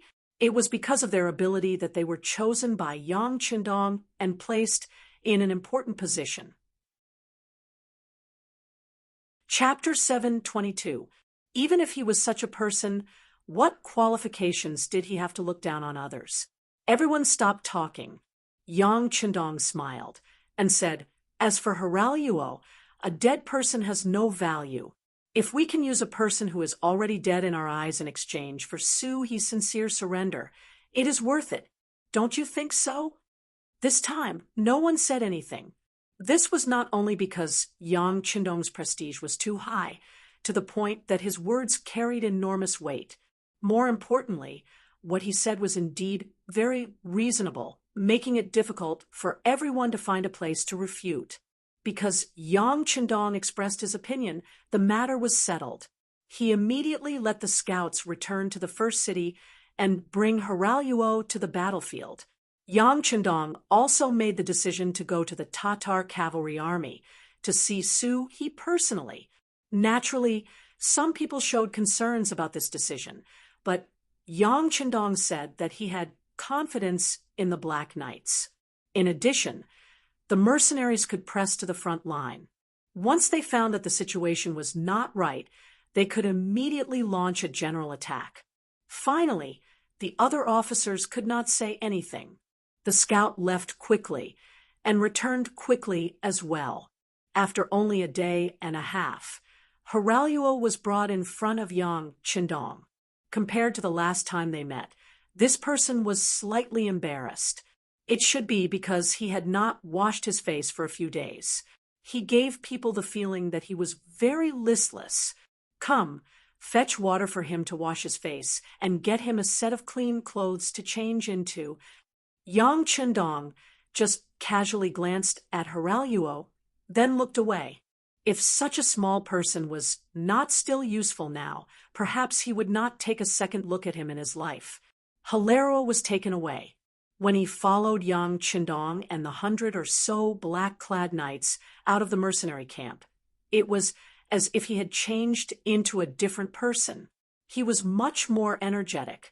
Although his appearance had recovered a lot, it could still be seen from his constantly moving eyes that he was still very afraid at this moment. After becoming a captive, he no longer knew what his future path was. He didn't even know when he would die. Under this shadow, he didn't dare to say anything. Once he noticed that the surrounding black-clad soldiers were looking at him, he tried his best to put on a flattering smile to curry favor.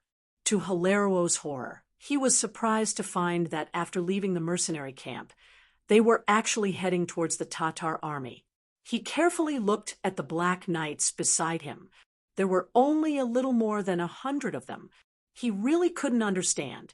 Would such a small number of people really dare to bring him to the Tatar cavalry's camp?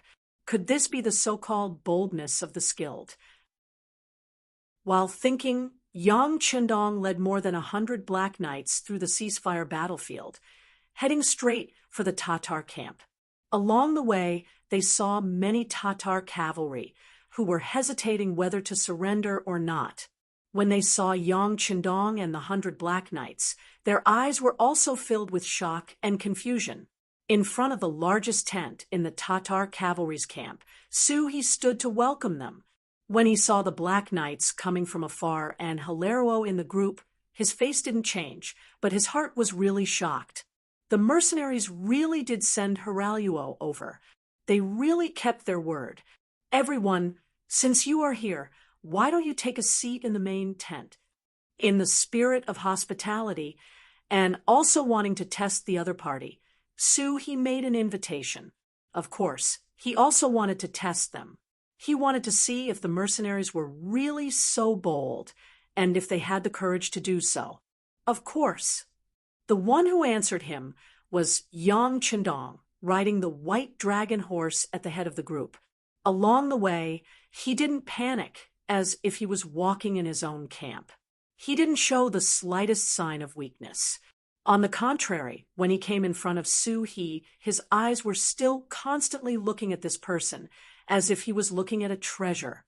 Yang Chendong, who agreed, dismounted from his horse and led Beta Persei and Chiu Vi, as well as Ba Daojiang and Peng Yu, who were escorting Haraluo, and strode into the tent. As soon as they entered the tent, They could see that both sides of the tent were filled with executioners holding swords and sabers. There were about 50 of them. They were glaring angrily at Yang Chendong and the others who came in. It was as if they would chop the intruders into minced meat at the slightest command. "You are cheating, how dare you?" After Beta Persei and Chiu V saw the situation in front of them, they stood on the left and right respectively and pulled out their sabers. Their eyes were filled with anger and killing intent. On the other hand, Yang Chendong wasn't confused by the scene in front of him. Instead, he smiled and looked at Su He, who had already walked to the front and was 3 meters away from him. He asked, "Is this how you treat your guests?" At this time, Yang Chendong not only showed that he wasn't afraid, but in fact he really wasn't. Hilaruo was still in his hands and hadn't been handed over to the other party yet. Just based on this, the other party didn't dare to act rashly. According to his analysis, the reason why they put on such a posture was just to scare him. While Yang Chendong was speaking, Badao Jiang and Peng Yu also tightened their grip on the sabers in their hands. The sabers were placed on Hilaruo's neck. It seemed that this movement would draw blood, causing Hilaruo to cry out in alarm. "Su He, don't act rashly, don't act rashly." Instead of scaring the others, he scared his own people. There was a trace of disappointment in his eyes. Then he waved his hand, and the 50 axemen took a step back in unison, maintaining a safe distance from Yang Chendong and the others. After expressing a certain amount of goodwill, He looked at Yang Chendong and asked, "Can you let them go now?" Logically speaking, the danger wasn't over yet. Letting them go now was equivalent to putting themselves in danger. If it was anyone else, they wouldn't agree so easily. However, Yang Chendong wasn't an ordinary person. 50 axemen wasn't a small number, but it wasn't a big deal in his eyes. The 4 men he brought with him could each fight against 10 men, and his own strength was unfathomable. Outside the tent, Dao Xiao was leading more than 100 Black Knights. It was impossible for them to fend off an army of 10,000, but it would not be a problem for them to fend them off for a while. Once chaos broke out here, the mercenaries outside would charge in. These were the reasons why he was so confident. Because of this, after hearing Suhi's question, Yang Chendong smiled. "Of course we can let them go. I originally wanted to give them to you. Come, let young Master Hilaruo go." Badao Jiang and Peng Yu were stunned for a moment. However, this was the 6th young master's order. Although the 2 of them were reluctant, they still put down their sabers and pushed Hilaruo to Suhi's side. This action also gave He a fright. What he said just now was just to test the waters. If the other party didn't let him go, he would definitely mock them and point out that the mercenaries were also as timid as mice. He could use this opportunity to suppress the other party's momentum. But now, the other party really let them go. Just this magnanimity and boldness made him speechless. He didn't know what to say. Hilaruo, who was released, finally regained his freedom. He suddenly shouted, "General Su, quickly capture these people. Their status isn't low. We can threaten them to make the mercenaries pay the price." Along the way, although he didn't know Yang Chendong's true identity, he had met him twice. In addition, when he left the mercenaries' camp, he could see that many people looked at Yang Chendong with very respectful gazes. Just based on this, he guessed that this person's status wasn't ordinary. Thus, he shouted loudly. At this moment, Hilaruo's style of being an ingrate was incisively and vividly displayed. These words also made the surrounding 50 executioners move. Just now, the other party had hostages in their hands, so they didn't dare to act rashly. But now, the enemy had nothing, so they didn't put him in their eyes. Hilaruo's shout also made Beta Persei, Chiu, and the other 2 become very nervous. The four of them even involuntarily touched their waists. They all came with pistols. If the situation goes out of control, they will pull out their guns and kill. However, Yang Chendong still didn't panic. Instead, he looked at Su He and smiled, as if to tell everyone that he was not an enemy, but a friend. Su He was also one of the calmer people. At least he didn't shout, nor did he have the intention to order the arrest. Instead, he looked at Yang Chendong, his eyes full of curiosity. "But I don't know who you are?" Seeing Yang Chendong's calmness, and also seeing that this person was the leader of the Black Knights, Su He was indeed interested. This person's boldness and courage were something he had never seen in his life. With this alone, this person was worthy of respect. "What, General Su, you really don't know who I am? Well, I will tell you. Listen carefully. I am the great Ming's loyal duke, the one you call the war god." With a smile still on his face, Yang Chendong revealed his identity word by word. Loyal duke, war god. The moment the name was said, not only Su He, but also the 50 executioners involuntarily took a step back, their faces showing a look of horror. What was the meaning of a person's name? The shadow of a tree was perfectly interpreted at this time. After a brief panic, everyone carefully looked at Yang Chendong. After all, it wasn't the first time they heard the name of the war god, but it was rumored that this person had 3 heads and 6 arms and was 3 feet tall. But now, looking at him, he was the same as them, but younger and more handsome. You are the war god?" Su He asked in disbelief. "It's true. And when you go to the mercenary army in the future, you will naturally know that I am not lying," Yang Chendong said with a smile, almost patting his chest and taking out his ID card as proof. Chapter 723. It really was the war god. Su He was truly excited. The true men of the grasslands all worshipped heroes. Without a doubt, the war god who could defeat the Wallace leader, Yes Hen, naturally belonged to the category of heroes. In the past, they had only heard of his name. Now that they had finally seen him in person, how could they not be excited? Not to mention, the war god was now the commander of the mercenaries. He could even decide the life and death of many of them. Of course, what made Su He even more excited was that this person actually came to her in person, and he just wanted to recruit her. At that moment, he felt that he was extremely valued. That feeling was very good and made him feel very comfortable. Haraluo was also frightened by the war god's name, but soon his eyes shone with excitement. This was the war god, someone who even Yes Hen was afraid of. If he could capture this person and give him to Yes Hen, he would definitely be able to exchange for a lot of good things. At that time, wouldn't he gain both fame and fortune? His faction would also have a great opportunity to develop. He would also be regarded as a hero by the grasslands warriors. Thinking about the various benefits he could obtain, Haraluo couldn't suppress the excitement in his heart. He shouted at the executioners in the tent, "What are you all standing there for? Hurry up and capture him. This is a great contribution." His voice was shouted out, and the crowd of executioners were also moved. But no one moved. Instead, they all looked at Su He. He was the commander here. They could only listen to his orders. Seeing that no one moved, and instead looked at Su He, Haraluo was unhappy. He said with a dark face, "Did you not hear what I said?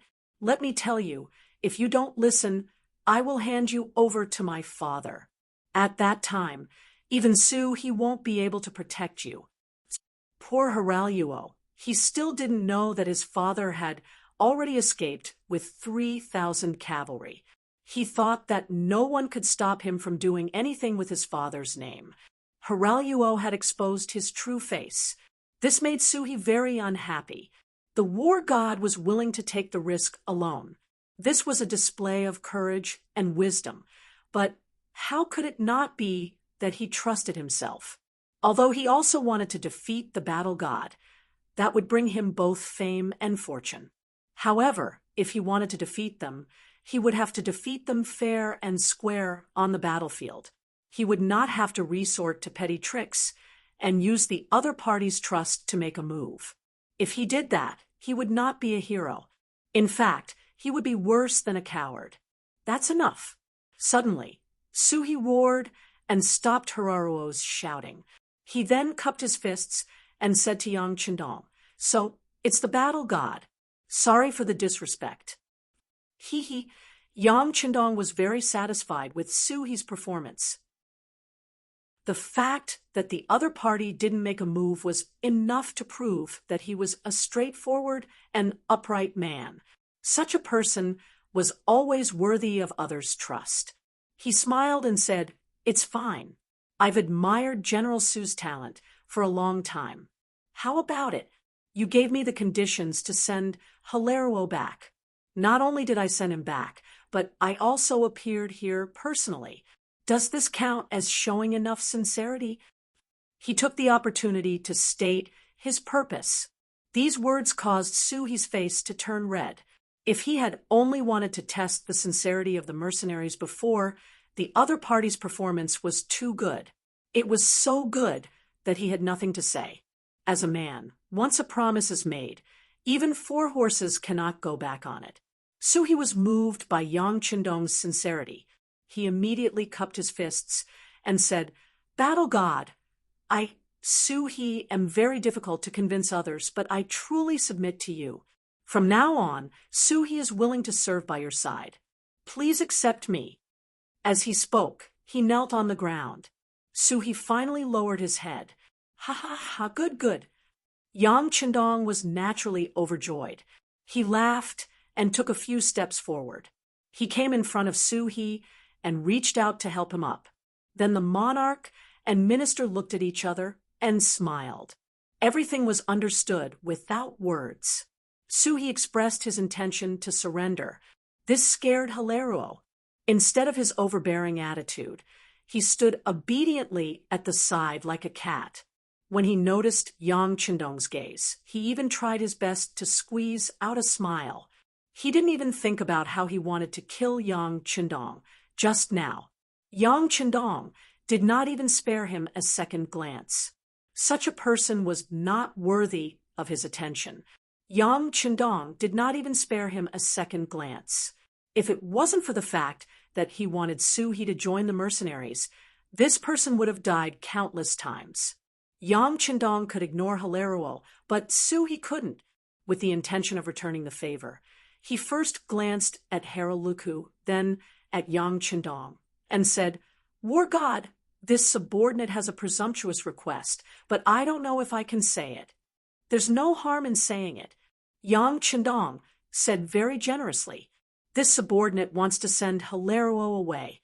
If other Tatar cavalry are willing to follow, please don't stop them. As for the rest, this subordinate will try my best to persuade them to work for the mercenaries. Please allow it." This was equivalent to the last condition. It was also Suhi's end to some things. Since he had already done so many things, there was no harm in doing one more. Yang Chendong immediately nodded and said, "Okay, I promise you." "Thank you, war god." Suhi's attitude was already very respectful. After he finally made his choice, he relaxed a lot. In front of the big tent, more than 100 black-clad cavalry rode on horses. They wore black iron masks, so people couldn't see their expressions at all. However, a solemn, murderous aura leaked out uncontrollably. The Tatar cavalry, who wanted to watch, could only watch from afar. Time passed by minute. The 6th young master still hadn't come out. Fortunately, there were no sounds of fighting coming out of the big tent. But before there was a result, all the black-clad cavalry maintained their best state. They looked like they would pull out their swords and open fire once the order was given. In fact, they didn't just pull out their swords. Therefore, the black-clad cavalry carried a Type 95 on their back. Everyone's body was full of magazines. Even the quiver was full of grenades. This was just in case. Just when the tension was so high that a random sound could lead to a chaotic battle, the curtain of the big tent was finally lifted from the inside. Yang Qindong, wearing a red cloak, strode out. Beside Yang Qindong were Beta Persei, Chiu Vi, and the others. Compared to when he went in, there was one more person beside him. Su He. It could be seen that the other party intentionally stood behind Yang Qindong, and he even showed a very respectful look. After walking out, Yang Qindong first nodded lightly to Dao Xiao and the other guards to show that he was fine. Then he turned to look at Su He and said, "You may begin." "Yes." Su He cupped his fists and answered. Then he strode away from Yang Qindong's side and walked to a place about 10 meters away from the big tent. Then he jumped onto a war horse and shouted from above, "Everyone, pay attention. Gather here. This general has an important matter to announce." At this time, the Tatar camp had experienced a few battles. After sending away all the wounded and a portion of people who had chosen to surrender, there were still about 7,000 people in the camp. With so many people gathered together, the momentum was still very great. Fortunately, they were worthy of being called an elite army. Even when they gathered, they were very orderly. No one panicked. Everyone stood in an orderly manner, either close or far away. However, their eyes were all on Su He, waiting for the general's next order. After about the time it took for an incense stick to burn, the camp was once again safe. There were already very few people who continued to walk around. Su He's shout finally rang out, and that resounding voice also reached the ears of every soldier. "I am Su He. I have already made the decision to surrender and join the mercenary army. Brothers, if you believe in me, then please join me for a brand new beginning." The crowd was silent at first, but then there was a deafening shout. It was clear that this decision was very popular with the soldiers. Many people were already moved, but because there were still many people who had not made a choice, they could not force themselves to stand out. Thus, they endured it. Now that even the general had decided to surrender to the mercenary army, they finally had nothing to worry about. The shouts came one after another, and it took a while for them to gradually calm down. Su He's voice continued to ring out. "Young Master Haruo has already been sent back. If anyone is willing to follow young Master, I will not stop or oppose. You can leave with him. Those who do not wish to join the mercenary army can also leave with young Master first. When you feel that it is safe or the time is ripe, you can leave on your own. From now on, everyone will go their separate ways.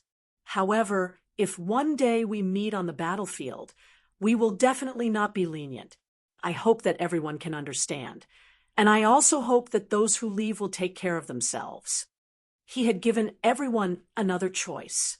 He had spoken very gently at the beginning, but at the end, he had said such a sentence which was full of threat. When these words entered the ears of the army, it indeed caused the faces of those who had ulterior motives to tighten. They had no choice but to think about it. If they really left, where would they go in the future? Moreover, the strength of the mercenary army was so strong. If they were to become enemies, would they be able to win? To put it simply, would they have a chance to survive? Yang Qindong heard Su He's words and laughed in his heart. This person really did have some tricks up his sleeve. It was clearly a threat, but he used such a method to make it seem as if he was thinking for everyone. This was indeed a talent. At this point, Yang Qindong was no longer worried about the choice of the Tatar cavalry. With Su He, this powerful general, he would definitely be satisfied with the result. In order to not create pressure for the other party and be able to do things freely, Yang Qindong left with more than 100 black-armored cavalry. Chapter 7:24. Not long after Yang Qindong left, Horror also left the Tatar camp. Nearly 1,000 Tatar cavalrymen left with him. About 200 of them had received Lord Agar Dorj's kindness, and they were following the young master to repay his kindness. As for the rest, they did not want to join the Han army, or they were simply tired of war. Suhi kept his word and did not make things difficult for them. Instead, he allowed them to take their war horses and weapons and leave the camp. However, if one day these people could not continue and wanted to return, they would have to start all over again. A day later, Suhi brought about 6,000 Tatar cavalrymen and joined the mercenary army. At this point, the battle had come to an end. After several bloody battles, 8,000 of the 45,000 Tatar cavalrymen were killed and nearly 20,000 were wounded. Nearly 7,000 managed to escape, and in the end, more than 10,000 were captured or surrendered. On the other hand, the mercenary army had about 2,500 people who died or were seriously injured and could not return to the army. There were still more than 2,000 lightly wounded soldiers left behind. This was a great victory for them, no matter how one looked at it. Yang Qindong did not go back on his word and allowed his 4 regiments to replenish the soldiers from the captives and surrendered soldiers. After this was done, he selected some elite soldiers from the remaining Tatar cavalrymen to form a new Tatar cavalry regiment. The regiment commander was Suhi, and the number of soldiers was the same as the Nuzan cavalry regiment, 3,000. As for the remaining soldiers, they were incorporated into the newly expanded logistics regiment to replenish the soldiers. First City. News of the battle outside continued to pour into the city. The biggest change was that one could see captured Tatar cavalrymen and injured Tatar cavalrymen being sent into the city almost every day. Every time they appeared, the people in the city would talk about it. Although the citizens of the city weren't very sure about the number of mercenaries, they knew that there were about 10,000 to less than 20,000 mercenaries. Facing 45,000 elite Tatar cavalrymen with less than 20,000 people, many people were worried at the beginning. After all, the difference in strength was too great. Even if some people had seen the mercenaries' training methods, they still did not think that it would be easy for them to win. However, just as most people were not optimistic about their chances, reports of victory were sent into the city again and again. Under intentional propaganda, the more than 10,000 people in the city were clearly aware of the situation at the front lines, as well as how much the mercenaries had obtained in each battle. Seeing that they had won one battle after another, the people in the city were encouraged. They had more confidence in the mercenaries and were more determined to live in the city. Of course, there were 2 sides to everything. Some people were happy while others were unhappy. For example, some of the grassland youths in the city who wanted to join the mercenary army. They thought that if the front line was tight, they would have a chance to quickly rise and become a member of the mercenary army. However, news of victory kept coming in, especially when a large number of captives and wounded were sent into the city and passed through the streets in front of them. They couldn't help but start to worry. With so many captives, would the mercenaries choose to conscript? Would they still have a chance to join the army and create a better future? Amidst such worries, even better news came. Agar Dorj escaped, and the Tatar army was defeated.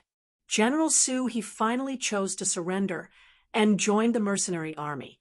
The beginning city was safe. It was safe. When this news spread to the city, many people went to the streets to celebrate. Only those ambitious young men who wanted to join the army were missing. They were afraid that they had no hope. After understanding the treatment of the mercenaries, the thing they yearned for the most was to join this army. At the same time, they could also earn a better tomorrow for themselves. After discussing, they gathered together and decided in private that when the god of war returned from the front line, they would jointly request to join the mercenary army and asked the god of war to give them an explanation and a chance. Because so many people gathered, such a matter could not be hidden from the members of the Security Bureau in the city. At first, they thought that something big was going to happen. However, after understanding the matter, they did not know whether to laugh or cry. In the end, they reported the matter to the director of the Security Bureau in the beginning city, who was also in charge of intelligence in the grassland, Feng Liang. Feng Liang was one of the old people in the Security Bureau. When it was first established, he was chosen by the director, Yang San, and transferred to his command. Facts also proved that Director Yang San's judgment of people was still very accurate. Feng Liang withstood strict training, and after becoming an official member, he performed well and completed several difficult jobs in succession. Finally, he became a marquis and the person in charge of the Security Bureau in the grassland. This time, the beginning city was newly built, so it naturally needed some elite soldiers to assist. Feng Liang came here again and was responsible for the intelligence and security work in the city. He had also spent a lot of time walking through the streets and alleys of the beginning city. He knew the situation and terrain of the city like the back of his hand. Under Feng Liang's efforts, the Security Bureau in the city was successfully established. Its members were scattered all over the city to ensure that no matter what happened, no one would be able to escape their eyes. This time, so many young and strong grassland men suddenly gathered together. How could they escape his eyes and ears? He hurriedly sent people to inquire about and understand the situation. In the end, he got such a result which made him feel like he did not know what to say. Logically speaking, it was a good thing that the young man wanted to join the army. At least it proved that the army was popular. This was what many forces and armies wanted to see. However, the mercenary army paid attention to the elite route of a strong army. The sixth young master personally said that he did not ask for the number of mercenaries. He only needed them to have enough combat power. Only in this way would the treatment of soldiers be higher, and they would be more flexible and mobile in the war. As a result, the pressure on the logistical support would also be much less. The route of a strong army had proven its feasibility with facts. Since the establishment of the mercenary army, which time did they not win with fewer people? It was also because of the small number of troops that they were more flexible and mobile when they fought the war. Feng Liang, who understood this policy very well, could understand the feelings of these young and strong grassland men. He could also feel the benefits of the sixth young master's policy. For a moment, he was caught in a dilemma. Since he knew what the request of these young and strong men was, there was no need to let them meet the sixth young master. This kind of small matter could be solved by him. How about this? Choose a few representatives from these young men who want to join the army. I will meet them alone. After some consideration, Feng Liang came up with a solution. That was to use the militia to solve the problem at hand. This way, they would not need to take up the quota and resources of the mercenary army. It should be the best of both worlds. All they needed to do was to pay a certain amount of silver every month. In order to build an intelligence network, the thing that the Security Bureau did not lack the least was silver. This amount of silver was still something they could solve. Feng Liang made a decision. He even imitated the model of establishing the militia and reserve in Qiqian City. This solution was indeed effective. After meeting the representatives in private, the two sides reached an agreement to allow these men to enter the ranks of the militia of the first city. As long as they had the opportunity to pass the assessment, they would be able to enter the regular frontline combat forces. Before that, what they needed to do was to be responsible for the security in the beginning city. Once they found any suspicious people, they could keep an eye on them.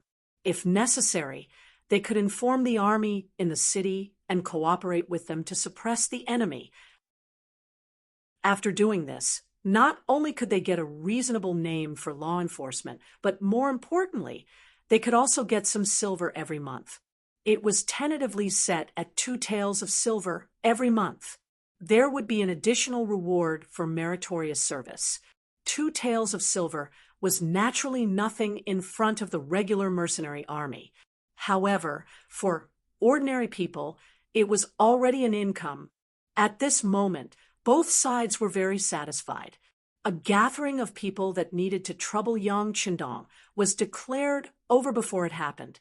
What was even more unexpected was that it did not take long for these grassland men, who were persuaded by Feng Liang to join the militia, to really make a great contribution. Yang Qindong, who had safely returned to the city, did not know about everything that Feng Liang had done in private. However, these things would be formed into a secret document and sent to him for review. However, no one knew whether he would value it or not. For example, Yang Qindong did not pay attention to the matter reported by Feng Liang. Instead, he focused on the eastern area of the beginning city.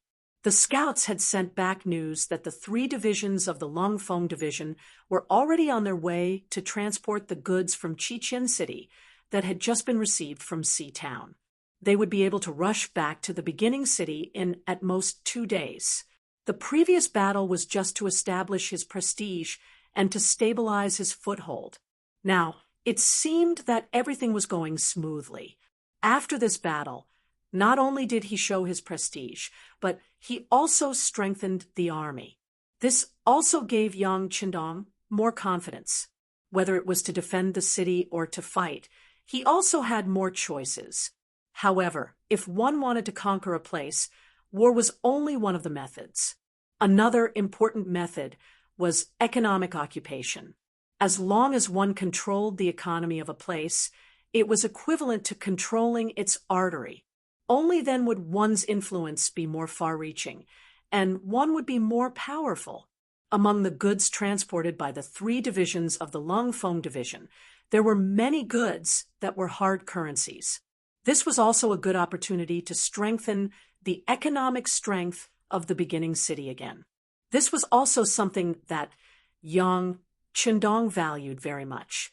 Therefore, on the morning of the 3rd day, when the 3 divisions of the Lungfeng Division escorted more than 500 carriages and appeared outside the city, he personally went up to greet them. While thanking them for their hard work, he also listened to the work reports from Division Commander Wu Sheng and Political Commissar Chen Bo. Chapter 7:25. Ever since they left the first city and headed to the new Ergon city, they had openly raised the banner of the mercenary army. At the same time, they attracted the attention of the Ming guards. Then, at the downstream of the Songhua River, outside the Jianzhou left guard, they had a big battle with the 3,000 cavalrymen of the Ming guards and won a great victory. They had made a great contribution in this battle, and because of this, they gained the name of the mercenary army. The Ming guards became more honest, and a logistics route that belonged to the mercenary army was opened up. On the way back from Sea-Town to pick up the goods, there were no more Ming army soldiers to make things difficult for them. There were only some scouts following them from afar, inquiring about their situation. Good. Hearing that he had established his prestige with just one battle, Yang Qindong was naturally satisfied. The Ming army was mostly made up of Han people. This was his route. If he could avoid hurting them, it would be best not to hurt them. As long as the other party was honest, he did not mind creating a peaceful border for them. As for who wanted to attack the Han people, he would take care of it.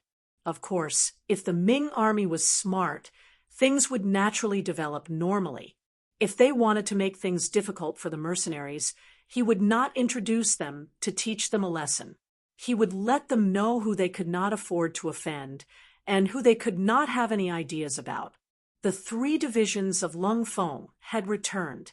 They escorted more than 500 carriages of various sizes and a large number of goods.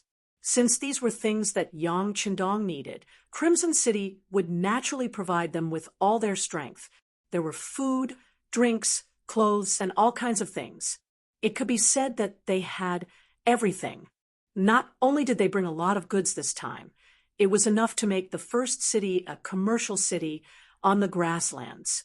At the same time, there was also a talent who came with the army. His surname was Yu, and his name was Mian. His father was the first city lord of Crimson City, Lord Yu Qian. Yu Mian had a reputation in history, and his abilities were not ordinary. It was just that Yang Qindong did not appear, and in the end, Yu Qian ended up being beheaded as his son. It was natural that he would not have a good ending. Now, things were different. Yu Qian was under the protection of Yang Qindong, and he had even handed over the management of such an important headquarters city to him. Naturally, his son would be able to do things much more smoothly. Yu Mian's arrival was not because his father, Yu Qian, wanted him to make his presence known. In fact, Yu Mian was already participating in the management of Crimson City. As the saying goes, one does not need to rely on one's own talents. Yu Qian was an upright gentleman. As long as he believed that something was right, he would not care about the opinions of others. Since his son was capable, why couldn't he be put in an important position? Yu Mian, who already had an official position in Crimson City and had begun to participate in the management, was summoned to Origin City after being recommended. This was Yang Qindong's order. Such a large city always needed someone to manage it, especially when it was just built. It could be said that there were a lot of things to do. If the person who came was not capable, wouldn't it be a waste of his energy? Finding a suitable city lord was a problem that Yang Qindong had been thinking about. He handed the matter of the candidates to Crimson City and asked them to report it. Among them was Yu Mian's name. In the end, he became the person that Yang Qindong wanted. When he saw Yu Mian, it was at the Yang residence in Origin City. The largest residence in this city was Yang Qindong's residence. In the pavilion in the back garden, Yang Qindong met Yu Mian, who was in his early 30s. The reason why he chose this place was to show his closeness. Only those who were chosen by Yang Qindong would be able to appear in such a private occasion. On the other hand, if it was someone unfamiliar, they could only meet in the living room.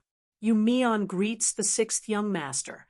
After being brought to the back garden by Beta Persei, Yu Mian became excited when he saw the back of Yang Qindong, who was drinking tea alone from afar. He was still far away, but he had already bowed respectfully. "Haha, come, have a seat." Yang Qindong laughed without even turning his head. Then he waved his hand and greeted Yu Mian casually. The more casual he was with you, the more he expressed his trust in you. Yu Mian naturally walked to Yang Qindong's side with a look of fear and trepidation. Then he nervously and carefully sat on the empty chair opposite him. One shouldn't think that Yu Mian's performance was exaggerated. But for those who lived in Crimson City, there was no one who didn't know Yang Qindong and the sixth young master. For example, Yu Qian was the first to be kidnapped, so he naturally had a conflict in his heart. Coupled with his feelings for the great Ming dynasty, it was basically impossible for him to work for other forces. Fortunately, Yang Qindong had never forced him. Otherwise, given Yu Qian's unyielding character, it would not be strange for him to commit suicide. He seemed to know what kind of person Yu Qian was, what kind of nature he had, and what kind of character he had. From the beginning, Yang Qindong did not intend to use force. He just let Yu Qian wander around the city. Then, under the influence of what he saw and heard, the environment really changed Yu Qian's mind. When he saw that Yang Qindong really wanted to change the people's lives, enrich the country and strengthen the people, and even create a dynasty that was more powerful than the Great Ming dynasty, his thoughts also changed little by little. During the day, he walked on the streets and observed his surroundings. He felt the vitality in Crimson City and the sincere and brilliant smiles on the faces of the people. At night, he tossed and turned in bed, unable to fall asleep. He thought about what kind of impact the development of Crimson City would have on the great Ming dynasty, and whether the development of such a city would be good or bad. Rather than saying that Yu Qian was loyal to the emperor of the great Ming dynasty, it was better to say that he was loyal to the people of the great Ming dynasty. By the same logic, he would help whoever could give the people a better life. After observing for many days, he confirmed that the development of Crimson City was for the good of the people. It could let them live a better life, obtain more respect, and obtain more fairness. He was surprised to find that this was not the life he wanted, the life and world he wanted, the life he had been pursuing all this time. In the end, reality defeated him and changed Yu Qian. He finally decided to use his own ability to do something for the city. Then he was appointed to an important position and became the lord of a city.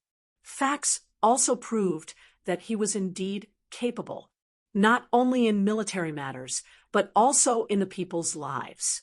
After he was given great power, his performance would only improve. Facts further proved that Yang Qindong was right to put Yu Qian in an important position. Under his guidance, Crimson City entered an era of rapid development. With Yang Qindong's help in various aspects, it quickly became the largest city in the Yang dynasty. It created countless wealth for the development of the entire Yang dynasty and laid a solid foundation. Yu Qian was contributing to the development of Crimson City. Of course, his family was duty-bound as well. At this time, Yu Mian also became an official and became a capable subordinate under his father. He was a capable assistant. His performance was also remarkable. In the end, he came to the first city and became the person personally appointed by Yang Qindong. At this time, Yu Mian sighed with emotion about his experience. He could also feel the great responsibility on his shoulders. He had even begun to outline the future development plan of the first city in his heart. He was thinking that he must build the first city into the second Crimson City and continue its glory. Compared to Yu Mian's nervousness and excitement, Yang Qindong was very calm. He did not talk about business right away. Instead, he casually asked about the matters in Crimson City, especially if the higher-ups and officials could fulfill their duties. Yu Mian, don't be nervous. Just say whatever you want to say. You also know that I'm not in Crimson City all year round, so I don't know much about it. And where there are people, there will be fights. I know this better than you. If you say that your father is the city lord, no one will object to what he says and does. Then I don't believe it. With a smile on his face, Yang Qindong directly sealed off the path of retreat, as if saying, I can see that your father is an honest man, so I hope that you're also an honest man. If there's anything you want to say, then say it to me. Originally, he wanted to sing praises for Crimson City, but suddenly, after Yang Qindong said this, Yu Mian knew that he could hold back those words in his stomach. But at the same time, he was very happy that the sixth young master was so considerate of him. Such a person was worthy of others' loyalty. He didn't answer immediately. Instead, he thought for a while before saying, Sixth young master, just as you said, there will be fights where there are people. The higher-ups in Crimson City are indeed not a tight group. There are some people who have doubts about my father's decisions. But all in all, this is just a difference in opinion and a desire for power. At least up to now, no one has caused any major trouble. After all, with sixth young master's reputation and the security bureau's people secretly watching, as well as the special inspector bureau's Lord Shin Yu's guarantee on the surface, everything is still peaceful. Yu Mian was being careful and polite, and what he reported was all good news. However, Yang Qindong was not an ordinary person. He could still hear the hidden meaning in his words. Even if everything was peaceful now, it was unknown what would happen in the future. What's going on? Tell me the details. This time, Yang Qindong had already put away his smile, and his expression became much more serious. If he didn't do this, he was afraid that it wouldn't be enough to make Yu Mian tell the truth. It's fine. Yu Mian seemed to want to say something, but in the end, he shut his mouth. And this had already angered Yang Qindong. Then, all right, you can rest for now. In a few days, there will be a carriage that will go to Sea Town to pick up supplies. You can go back to Crimson City with the carriage. After saying this, Yang Qindong slowly stood up. Since Yu Mian didn't want to tell him the truth, he would let him go back. There was no need for him to stay by his side if he couldn't confide in him, let alone hand over such an important city like the first city to him. Chapter 726. He actually asked him to go back. This was obviously a sign of anger. Yu Mian was frightened at this moment. When he came, many people's eyes were red with jealousy. His father had high hopes for him, hoping that he would be able to gain a foothold in the origin city and create a glory similar to the Crimson City. Even when he left, he patted his chest and almost made a military order. It could be said that his family had given him too much hope for his arrival, but now he was actually going to return empty-handed. One could imagine what would happen if he didn't do anything and went back with his tail between his legs. At that time, not to mention himself, even his father would be implicated. Then he would become the true sinner of the Yu family. The consequences would be unimaginable and unimaginable. Yu Mian waited for Yang Qindong to leave the pavilion. Just as he was about to leave, he suddenly shouted, "Sixth young master, please wait a moment." Stopping in his tracks, Yang Qindong turned around. "What is it? Do you have something to tell me?" Yes. This time, Yu Mian lowered his head. Regardless of whether he was willing or not, he had no choice now. "Then speak." Yang Qindong's expression was calm. "Yes, sixth young master. With the continuous development of Crimson City, there are indeed some people who have become restless and dissatisfied. The most representative of them is Yang Taizhu. This is not his real name. It is a name he changed after coming to Crimson City. His father thinks that this name is more resounding and is in line with our original intention of conquering the world with martial arts. And his father is Crimson City's Minister of Foreign Affairs, Yang Shan. Since he had already spoken, there was no way out for Yu Mian. Thus, he revealed everything he knew about the situation. Yang Taizhu is a very decisive person. He also has some tricks up his sleeves.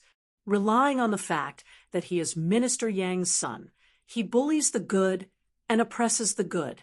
Many people who have money and power without any background have been oppressed by him. Not only that, but he also secretly kept the new products produced by the factories in Crimson City, using the excuse that they were not up to standard for his personal use, and then sold them to foreign merchants at a cheaper price. Sixth young master, as you know, the quality of our Red Nest City's goods is excellent, and the variety of them is wonderful. The demand has always exceeded the supply, and as long as these goods are out of the sea, they can be sold for a good price on land. Because of this, the entire Yang family has become rich. Yang Taizhu used most of this money to establish connections. They used this money to bribe and rope in some officials of various levels in Crimson City, causing their network to grow larger and larger. I'm afraid that it won't be long before these people join forces. They will be able to restrict my father's orders. After saying these words, Yu Mian lowered his head. He knew that he had thrown a huge bomb today. Who knew how many people would be punished after this, and how many heads would fall to the ground because of this? Yang Qindong had been listening quietly, and there was no change in his expression.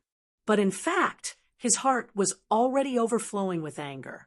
Everything Yang Taiju had done, in the words of future generations, was smuggling, and this was stealing from him. Then he used his money to bribe and collude with some officials. It could be imagined that in the long run, once the net was large enough and the energy was strong enough, the first one to be overthrown would be City Lord Yu Qian, who had faithfully carried out his orders. Perhaps it would be his turn next.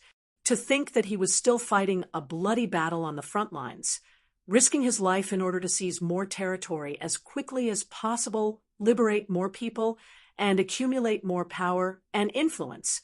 But if the rear was unstable, wouldn't everything he was doing now be a wedding dress for others? If that was the case, he would instead become a puppet. Just the thought of it was laughable. Of course, Yang Qindong wouldn't believe Yu Mian's words. Who knew if Yu Mian, who appeared to be honest and considerate, spoke in such a way because he wanted to eliminate his dissidents? Besides, Crimson City was his base camp. There were too many of his trusted aides there. Would those people turn a blind eye to such a thing? With doubts in his heart, Yang Qindong returned to the pavilion and sat down. Tell me, Yang Taiju is so lawless. Does no one from the Security Bureau care about him? Could it be that the Special Inspector Bureau is useless? And those people from the military, will they turn a blind eye to it? It was precisely because he had left behind these forces and manpower that Yang Qindong was extremely at ease with Crimson City. He didn't believe that some people and some things could be bribed with money. Couldn't they tell that once he was angered, it would be useless no matter how much money they took out? This, Yu Mian didn't answer immediately. Instead, he looked up at Yang Qindong with a troubled expression. Say what you have to say. Don't hesitate.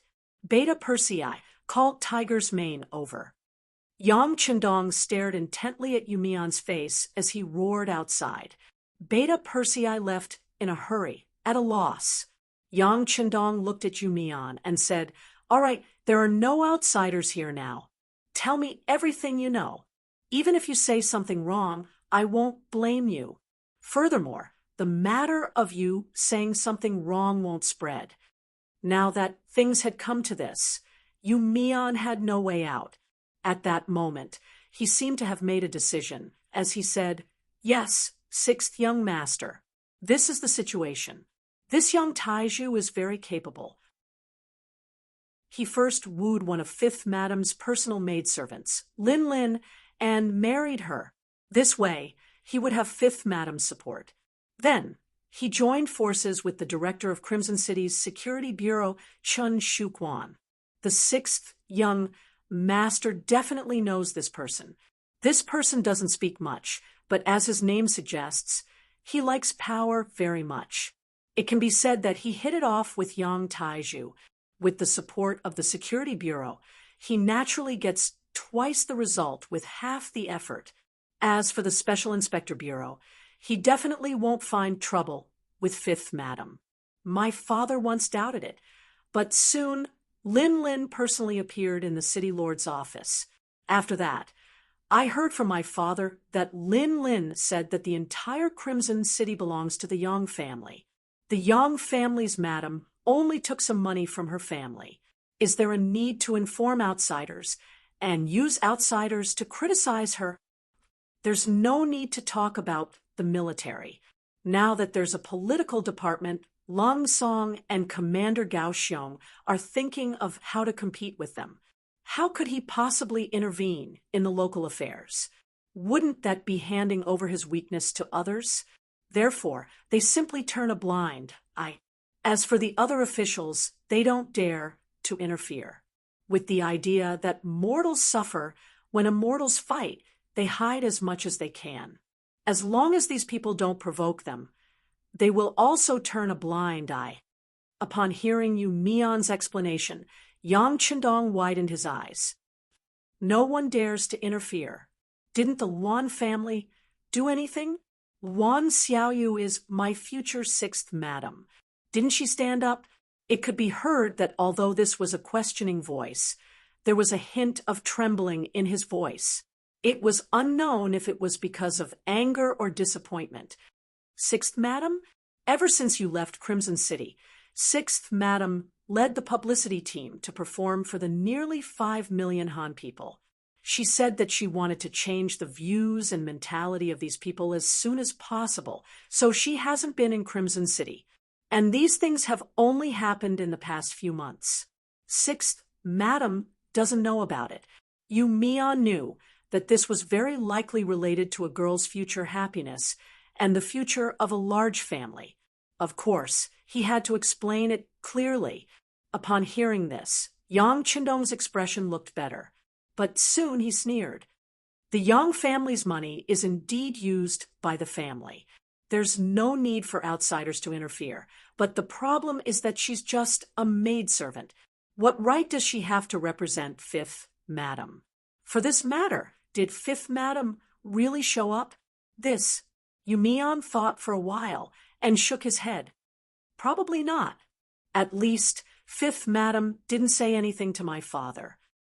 Humph. Then this Lin Lin acted on her own accord. But Fifth Madam didn't use people to investigate. She is also responsible. Yang Qindong said. This was equivalent to settling the matter. He really didn't expect that such a thing would happen in Crimson City.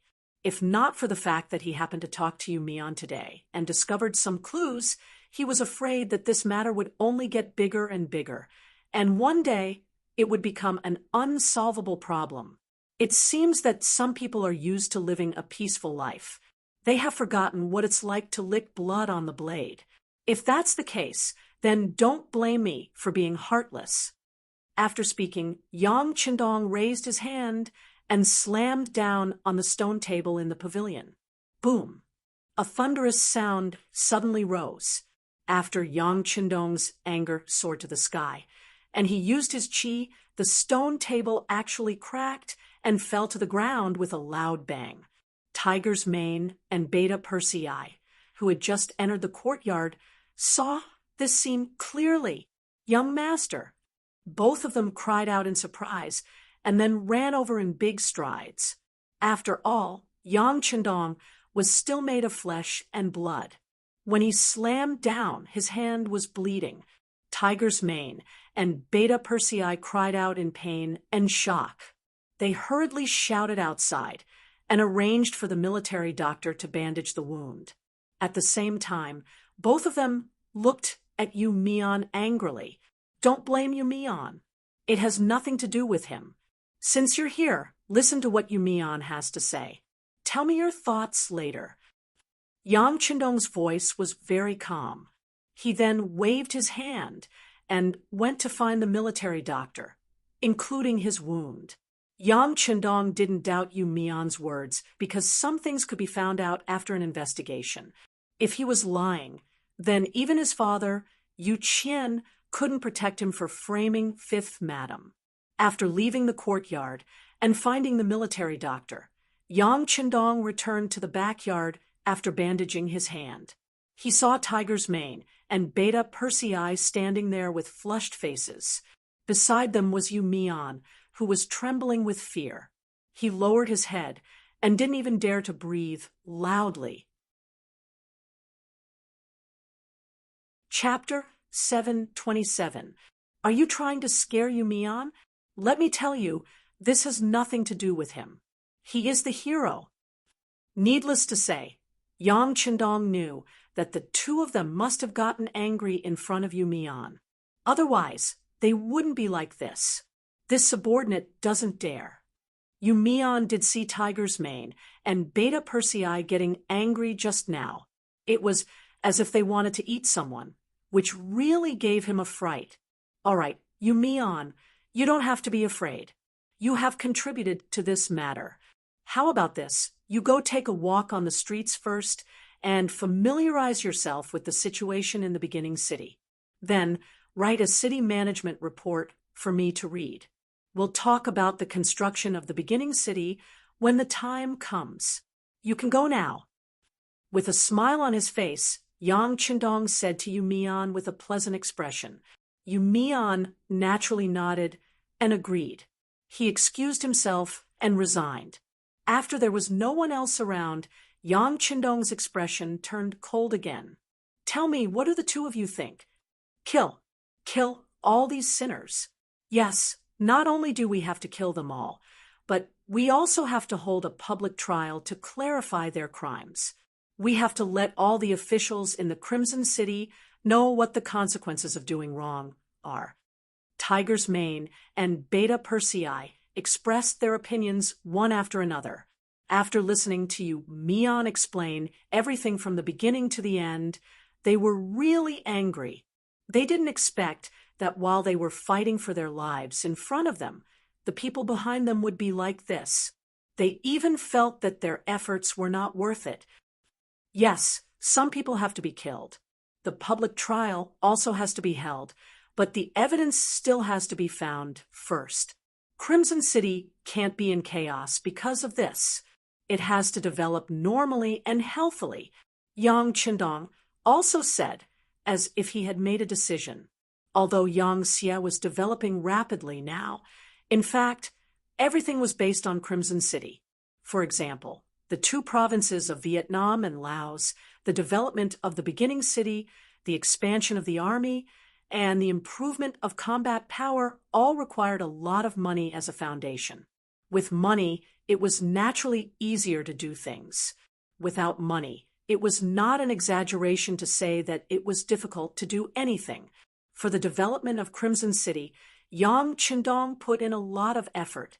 Not only did he share the fruits of his labor, but he also increased the salaries of the officials to ensure that they could work without any worries. But now it seemed the human heart could never be satisfied. He originally thought that everyone would be fine, but since there were still problems, he had no choice but to change his strategy. And this was the result of these people asking for it. It seems that I have to rectify my work style. Check it out and immediately send a message to Yang San. Directly ask him what he does as the chief of security and whether he still wants to work. If he doesn't want to work anymore, arrange for him to go to Crimson City to farm. Don't say that I didn't take care of him. Give him 50 mu of land, which is enough for his family to retire now and in the future. Then send a message to Yang Wu, scold him, and ask him to cooperate with Yang San's next work. Send a message to the first madam. Ask her to lecture the fifth madam. Tell her that when I'm not around, she has to take care of the maids under her. Send a message to Shen Yu, scold him. As a person in his position, he has to do his job. If he can't do it, then he should just resign. Send a message to Wan Xiaoyu with her as the leader. Let them carry out a rectification operation, including the military. Yang Qindong issued a series of orders. Tiger's Mane and Beta Persei's expressions also became extremely solemn. They knew that this time, the sixth young master was really angry. He was so angry that he wanted to reshuffle the cards in Crimson City. The orders were issued one by one. The two of them were afraid of forgetting something, so they had already taken out a pen and paper and began to write it down. Not long after, the two of them turned around and went straight to the telegraph room. It could be imagined that there would be a lot of work to be done. After arranging everything, Yang Qindong became relaxed. He walked towards the military supplies that were delivered. This time, there were a lot of commercial goods. He wanted to carry out commercial activities in the first city, so he also wanted to build a commercial street here. Reality told him that he couldn't put all his eggs in one basket. He still had to make multiple preparations. It would be best if the city below could be self-sufficient. In this way, even if there was a problem in one of the links, it would not affect the overall situation. In the following time, Yang Qindong found Yu Mian. The two of them began to walk through the streets and alleys to plan the future construction of the first city. At this time, several fast boats were heading towards Crimson City from the sea. In the cabin, Yang San, who had a fierce face, was among them. Ever since he received the telegram, he rushed to the nearby dock from the great Ming dynasty. Along the way, he had a gloomy face. The fast boat that belonged to the Security Bureau had already been arranged. After he boarded the boat, he went straight to Crimson City. The telegram was in Yang San's hands. He had already read it countless times. However, every time he read it, his heart would ache, especially when he saw that he was given 50 mu of land to retire in. He felt a burst of shame. With his indestructible brotherly relationship with Tiger's Mane and Beta Persei, he sent several telegrams back and finally figured out what had happened. He also finally knew why the sixth young master was so angry. Chun Shu Quan, you've caused me a lot of trouble. Next, you'll never be able to make a comeback. Sitting in the cabin, Yang Sen said fiercely in his heart, the work of the Security Bureau had always been very effective. Because of this, he had received countless praises from the sixth young master. After a long time, he was a little numb. He even had the idea that the work of the Security Bureau was very easy to do. No matter who was arranged to take up the post, there shouldn't be any problems. Yang Sen was careless, or rather, he was blinded by victory. He really didn't think about it. The Security Bureau's achievements today were naturally inseparable from their efforts. However, the more important reason was that Yang Qindong had invested a lot of money in this. The money that the Security Bureau spent in a year alone was more than the annual national taxes of Beiming or Southern Ming. This was still referring to the current situation. The territory wasn't that big, and there weren't many areas that needed to be controlled. As it continued to develop, this money would only be spent more and more. It was precisely with this money as a guarantee that the Security Bureau could get more information and information. It was hateful that Yang Sen hadn't paid attention to this before, so when he used people again, he didn't pay so much attention to the inspection. For example, Chun Shuquan was also one of the old people when the Security Bureau was first established.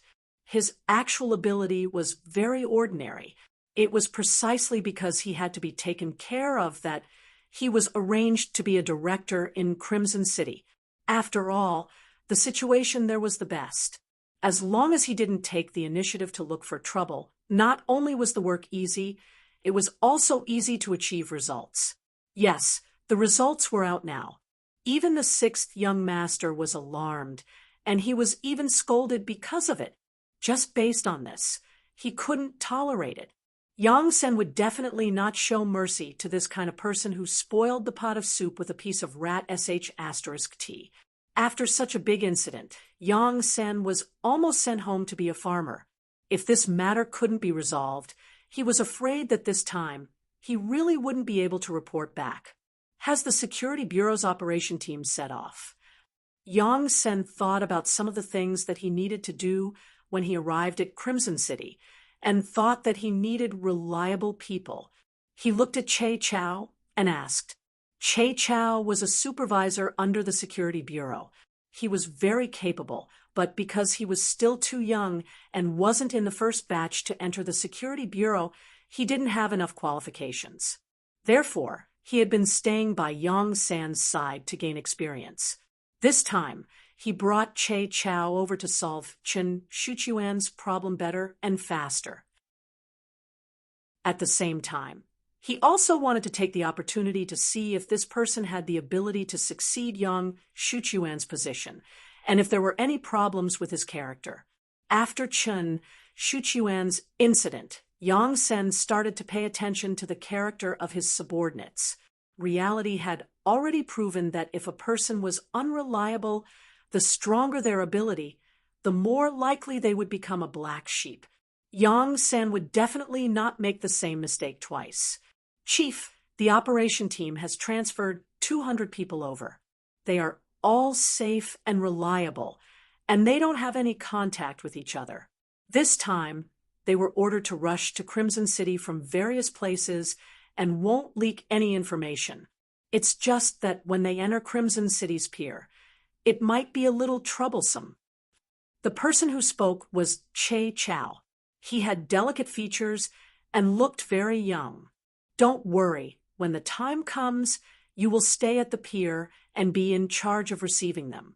I will give you my token, Yang Sen said without the slightest emotion in his eyes. This was also the appearance he often maintained in front of his subordinates. Perhaps only in this way people couldn't see his true thoughts.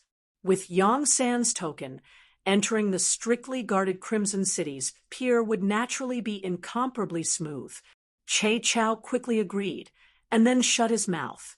Until now, he still didn't know why he suddenly returned to Crimson City, but his intuition told him that there must be some secret mission because if there was a shortage of manpower, there was a security bureau branch in Crimson City, and there were quite a number of people there. However, not informing them seemed to indicate a lot of problems. After Yang Sen asked these questions, he fell back into a state of meditation. He was already planning his every move after entering Crimson City. This time, he didn't want to rely on others. He wanted to personally investigate Chun Shuchuan's problem. If everything was like what the sixth young master said in the telegram, he would solve it according to the family law and cut off this malignant tumor of the Security Bureau with his own hands. Crimson City. It was still incomparably bustling. Even when the sky was dark, the main streets were already brightly lit. In the great Ming dynasty, kerosene lamps were still used, and the palace ministers only used candles. Just this point alone was many times better than before. As the citizens of Crimson City, they were also the first to enjoy the benefits of modern electrical industry. Meanwhile, in a courtyard that was known as the Street of Light, some people were doing shady things. Chapter 728. In a secret room, there were only 2 people sitting inside. There was tea and some snacks on the table. Brother Chen, this time Yumian went over there. Who knows what he might say? I have to say that you're still too careful. If you did as I said, you should just kill him. Wouldn't that solve the problem once and for all? A slender, handsome man with extremely thin lips took the lead to speak up. This person was Yang Taiju. With a father like Yang Shan and a good appearance, he was blessed by the heavens. It could be said that the heavens treated him well. As long as he behaved himself, he was destined to have a good life. Unfortunately, his ambition was too big, so big that it was beyond his ability. It was only a matter of time before he was destroyed. Sitting opposite Yang Taiju was an ordinary-looking man. Even if such a person walked on the street, he wouldn't attract anyone's attention because he looked too ordinary. His height was ordinary, his facial features were ordinary, and there was nothing special about him. Such a person was suitable for an organization like the Security Bureau. No matter what, he didn't stand out. He was Chun Shuquan, the director of the Security Bureau in Crimson City. No, Chun Shuquan spoke. Yu Mian absolutely can't be killed. Not to mention that his father is Yu Qian. If something happens to him, it's impossible that no one will come to investigate. When the higher-ups call for this person, if we do this, wouldn't that be exposing ourselves? Yang Taiju also knew that killing Yu Mian at this time was a little too far-fetched, but for some reason he had a faint worry in his heart. Ordinary people didn't dare to casually talk about him. But this person had a father who was more powerful than him. Once he saw that person, he really couldn't predict what he would say. Sigh, it's too late to say anything now. I hope he'll be honest and not talk nonsense. Although Yang Taiju was saying words of comfort, his face was still nervous. Chen Shuchuan's ordinary face chuckled and said, Brother Yang, you don't have to be too worried. Yu Mian isn't that stupid. Saying anything about us won't do him any good. Besides, he has no evidence of our crimes in his hands. Besides, although he has gone to the north, it is still unknown whether he will be able to see that person. or whether he will have the opportunity to meet him alone. Even if he dares to say anything, our security bureau will be the first to receive the news. At least until now, I haven't received any orders. You don't have to worry. Yes, with Brother Chen here, I am naturally not worried. Yang Taiju chuckled. Then, as if he had thought of something, he asked, "By the way, Brother Chen, do you think the Security Bureau will secretly arrange for other people to come to Crimson City?" "I don't think so," Chen Shuquan said confidently. "The director has a good relationship with me. He won't suspect me easily. If he really has any thoughts, he should ask me first. Even if he sends someone to investigate, he should inform me. Even if you don't inform me, my men are watching the docks day and night. It will be as difficult as ascending to the heavens for anyone who wants to get to the docks without being noticed." Chen Shuquan was indeed very confident. He was equally confident in his relationship with Yang San. Logically speaking, he was right. If it was just an ordinary person who complained, Yang Sen would really inform him beforehand. After all, suspecting a subordinate for no reason would only make the other brothers bitterly disappointed. But he forgot one thing. It depended on who was the one who complained. What if it was Yang Chendong who gave the order? Then it wouldn't be a complaint, but 100% execution of the order. If Yang Chendong gave the order, Yang Sen would definitely attract great attention. Not only that, but he would also have to do a good job. Even if there was no problem, he must provide evidence. Under such circumstances, how could Yang San inform Chen Shuquan about it? At this moment, it could only be said that Chen Shuquan was too confident, so confident that he was a little arrogant. It was a pity that no matter if it was Chen Shuquan or Yang Taiju, they didn't think too much about it. They only thought that even though Yang Chendong was formidable to the extent of having an incomparable status in the entire Yang faction, in all of Crimson City, a person was a person. He wasn't a god. How could he possibly care about everything? Furthermore, they didn't do anything to betray Yang Xie. They were just using their power and status to earn more money. Was there anything wrong with that? Which dynasty, which family didn't use this opportunity to develop? What they did wasn't a big deal, so it wouldn't attract Yang Chendong's attention. Yu Mian's matter seemed to have come to an end here. Following that, the two of them talked about the Wan family.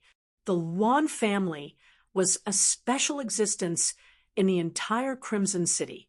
The Yang family only had a total of 4 people, but these 4 people all held high positions and held different positions and influence in different industries. Especially their daughter, Luan Xiaoyu. When she reached the age, she would become the 6th madam. How could such a family not be illustrious? In Crimson City, anyone with ambition would have the idea of getting close to the other party, because once they obtained the friendship of the other party, no matter what they did in the future, it would be twice the result with half the effort. Yang Taiju had been thinking about this recently. Considering the current situation of the Luan family, he was powerless against Luan Qi and Luan Qi's mother, Zhou Hua. These two had power and status and were busy with work every day. Outsiders simply didn't have the time to come into contact with them. As for his daughter, Luan Xiaoyu, her identity meant that no one would dare to have any ideas about her. Even Yang Taiju couldn't. And even his father, Yang Shan, didn't dare to touch her. After thinking about it, there was only one Luan Xiaochen. This person was placed in an important position and had already become the governor of Lao province at a young age. His future was limitless. Most importantly, he had a fatal flaw, and that was that he was young and he still didn't have a wife.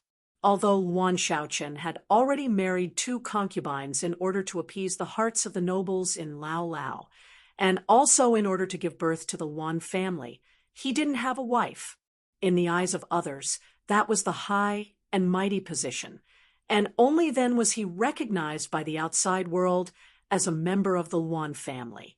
Currently, Yang Taizhu and Chen Shuquan were discussing the matter of finding a wife for Luan Xiaoyu. They had already thought about it. As long as this wife was one of their own, then if anything critical happened in the future, this person would play an absolutely crucial role.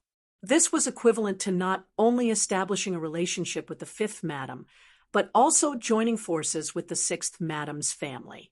At that time, as long as the two-pillow winds blew, and the one above loosened her mouth, even if there was a huge matter, it could be suppressed. We have to hurry up with the matter of finding someone. He's not young anymore, and finding a wife is only a matter of time. If it wasn't for that statement that the wife of a high-ranking official must be a Han, I'm afraid that there would already be arrangements, and we wouldn't have a chance.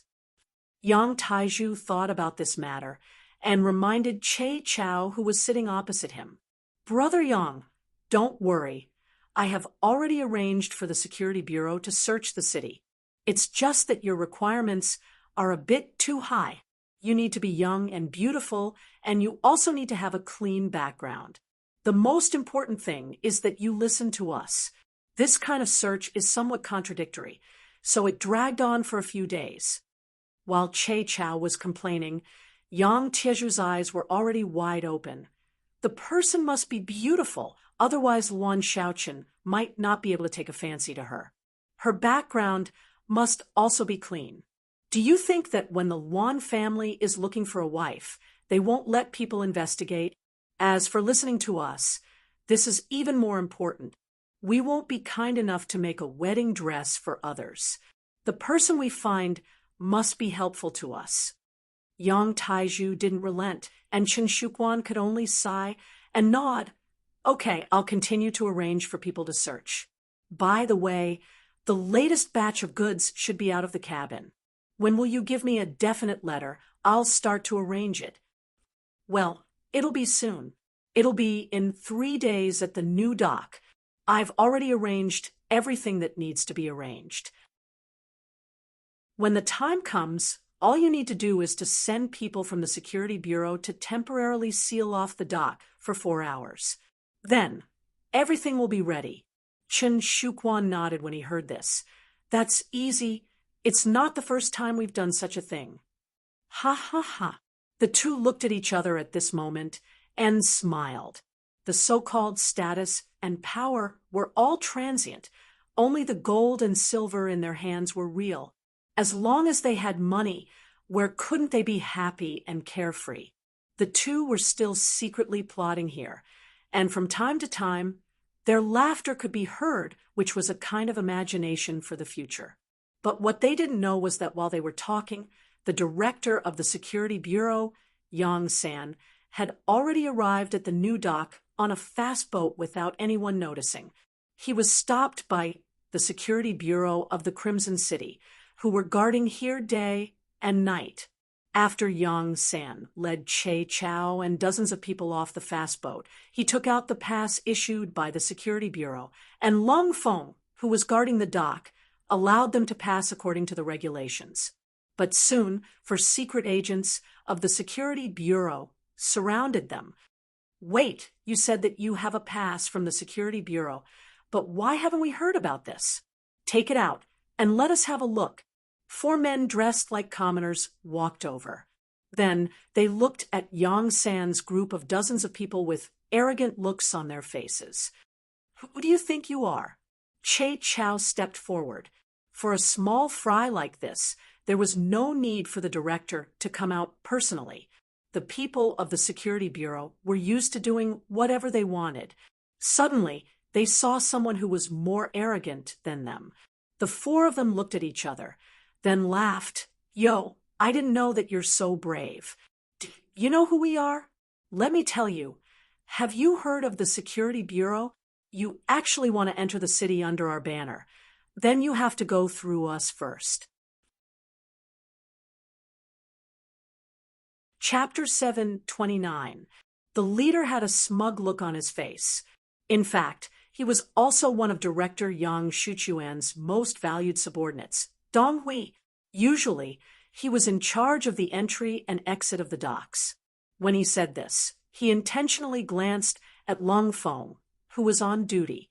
He was basically telling Che Chao and the others that if they didn't want to be captured by Lung Feng, they had to be more obedient. Usually, he would scare others, but this time, he was intimidated by Dong Hui's words.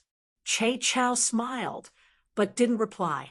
He only turned his head to look at Director Yang San, obviously asking for instructions. Don't make a big deal out of it.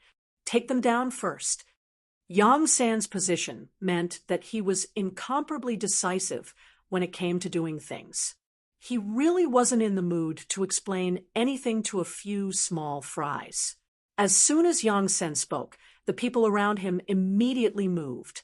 They moved like lightning and restrained 3 of them. Only Dong Hui's skills were not bad. He actually dodged them. After jumping 3 meters away, he suddenly shouted at Lung Feng, who was on duty, "Come quickly, there's a spy here." As soon as he shouted, the Lung Feng over there moved. As elites, they had long been paying attention to what was happening here. The appearance of Yang San's group was already very eye-catching. It was difficult for dozens of men not to attract attention wherever they went. However, they had the Security Bureau's credentials. They belonged to 2 different departments, so they had no choice but to let them go. When they saw Dong Hui, who was also from the Security Bureau, stop them. They thought that it was indeed an internal matter of the Security Bureau, so they didn't care. However, Dong Hui's sudden shout made them feel that something was wrong, so they swarmed over. The entire squad of Lung Feng only had a few seconds to pull out their guns, then surrounded Yang San and the others. "Put your hands on your heads and squat down. Tell us your true identities, or we'll shoot." The black muzzles were fixed on Yang San and the others. Che Chao first stood in front of Yang San, using his body as a human shield, then said, "We're all on the same side. Don't misunderstand." "Who's on the same side as you? You keep saying that you're from the Security Bureau, but why didn't we receive any orders? You want to play the role of a spy from the Security Bureau? Your performance is still lacking." Dong Hui jumped out, accusing Che Chao and the others of having a problem with their identities. Che Chao's identity was known to many of the Lung Feng patrolling the area, who often appeared at the docks. Now that he said this, of course, everyone believed him, and not Yang San and the others. Che Chao's group, Dong Hui's accusation, everyone had their own opinions. If this continued, the situation would only get worse. Seeing that the situation was about to get out of control, Yang San finally stood up and said, "All of you, shut up." As Yang San spoke, he took out an officer's certificate and handed it to a Class 1 Sergeant, Lung Feng. "This is my certificate. It's enough to prove my identity. If you still don't believe me, send someone to the palace with this and find Yang Wu. He will verify everything." Lung of Lung Feng's, Lung, the Lung's SSS, it's. Seeing that it was a green military ID, squad leader Lung Feng took it without any hesitation. He opened it and saw the words, "Yang San, Director of the Security Bureau, Senior Colonel," written on it. The rank of colonel was also the highest in the mercenary army at that time. Other than Yang Chendong, the 1st Division Commander of the Army, Lung Song, and the 1st Division Commander of the Navy, Gao Xiong, were only at the same rank. However, a senior colonel had appeared in front of him. Lung Feng's expression changed as he looked at Yang San. Speaking of which, if Yang San's military certificate showed that he was a major or even a lieutenant colonel, it wouldn't have aroused Lung Feng's suspicions. However, the senior colonel was too eye-catching. It gave people a surreal feeling. If that's the case, I'll need to send someone to the palace with this document. I hope you can understand. Class Monitor Lung Feng didn't dare to make a decision at the moment, so he decided to do as the other party said. After all, he knew Yang Wu. Yang Wu would come to the docks to check on things when he had nothing to do. Sure, but I have a request. No one here is allowed to leave. Also, what happened here must not be spread out before Yang Wu arrives. Yang San nodded. He could understand the other party's actions. They were also doing things according to the rules, but he wouldn't allow others to ruin his big plan. All right. Class monitor Lung Feng was also very straightforward. After making a promise to Yang San, he sent the vice squad leader out and told him to ride a bicycle to the palace to see Yang Wu Yi. Lung Feng didn't speak to him. Instead, after looking at the document, his attitude changed greatly. In Dong Hui's eyes, all of this gave him a bad feeling. The other party claimed to be from the Security Bureau, but he had never seen them before. Moreover, judging from Lung Feng's attitude towards them, they seemed to be of a very high rank. Could it be that the other party was his superior? When he thought about how the Security Bureau mostly communicated through a single line, such a possibility existed, his expression became somewhat ugly. The mission that Director Chen Shuquan had given him was to watch here and not allow strangers to come ashore. If there were any, he had to report it. For the sake of his duty, he prepared to leave quietly. But just as he took a step forward, Yang San's voice rang out. You are very smart and know how to see the situation. It's just that you followed the wrong person. If you can turn over a new leaf, you can be considered a promising talent. He didn't think that his actions would be seen by others. At this moment, Dong Hui knew that he couldn't leave, so he could only turn his head and chuckle. Then he stood there and waited. He was following orders, and what he did was in accordance with the rules. There was really no need to be afraid of others. Both parties waited here. In less than an hour, the sound of bicycle bells rang out in the distance. Following that, Yang Wu led a group of Lung Feng and appeared here. Even though it was night, and the lights at the pier weren't very bright, Yang San still recognized at a glance that this time it wasn't only Yang Wu who came. The division commander of the Army's 1st Division, Lung Song, also appeared with him. Yang Wu was naturally dressed casually, while Lung Song was indeed wearing a senior colonel's military uniform.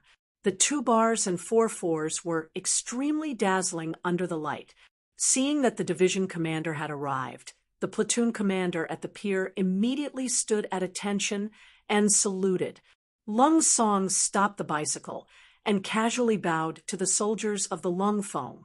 He strode over to Yang San with a smile on his face and said, Chief Yang, why didn't you say anything before coming? This is a surprise attack, isn't it? Seeing that not only did the division commander know Yang San, but his attitude was also so warm, the platoon commander at the side naturally retreated to the side. At this moment, Dong Hui's expression also turned ugly. It was obvious that he had made a mistake this time. It seemed that not only was the other party one of his men, but his position was also quite high. Yang San returned the military salute to Lung Song, but there was no smile on his face. After the salute, he said to Che Chao, Restrain these 4 people, I want to interrogate them later. After making some simple arrangements, Yang San looked at Lung Song and glanced at Yang Wu. He only said one sentence, Young master is very angry this time. With just one sentence, Yang Wu, who was incomparably famous in Crimson Nest City, who was called Yang Wu Yi, immediately lowered his head. Just one sentence was enough to show that the young master was dissatisfied with him. As one of the first 5 servants of the Yang family, they were different from the others. Others might have to rely on military merits to be promoted, but their status rose along with Yang Xie's continuous growth. If one had to describe it, they were the same as the eunuchs by the emperor's side. They only needed to serve Yang Chendong well. It could be said that a single sentence determined their future and life. Now that the master was angry, it meant that Yang Wu didn't do his job well. Yang Wu felt very ashamed. Seeing Yang Wu lower his head, Yang Sen didn't say anything else. Instead, he looked at Lung Song and said, "Young master is also very dissatisfied with your work.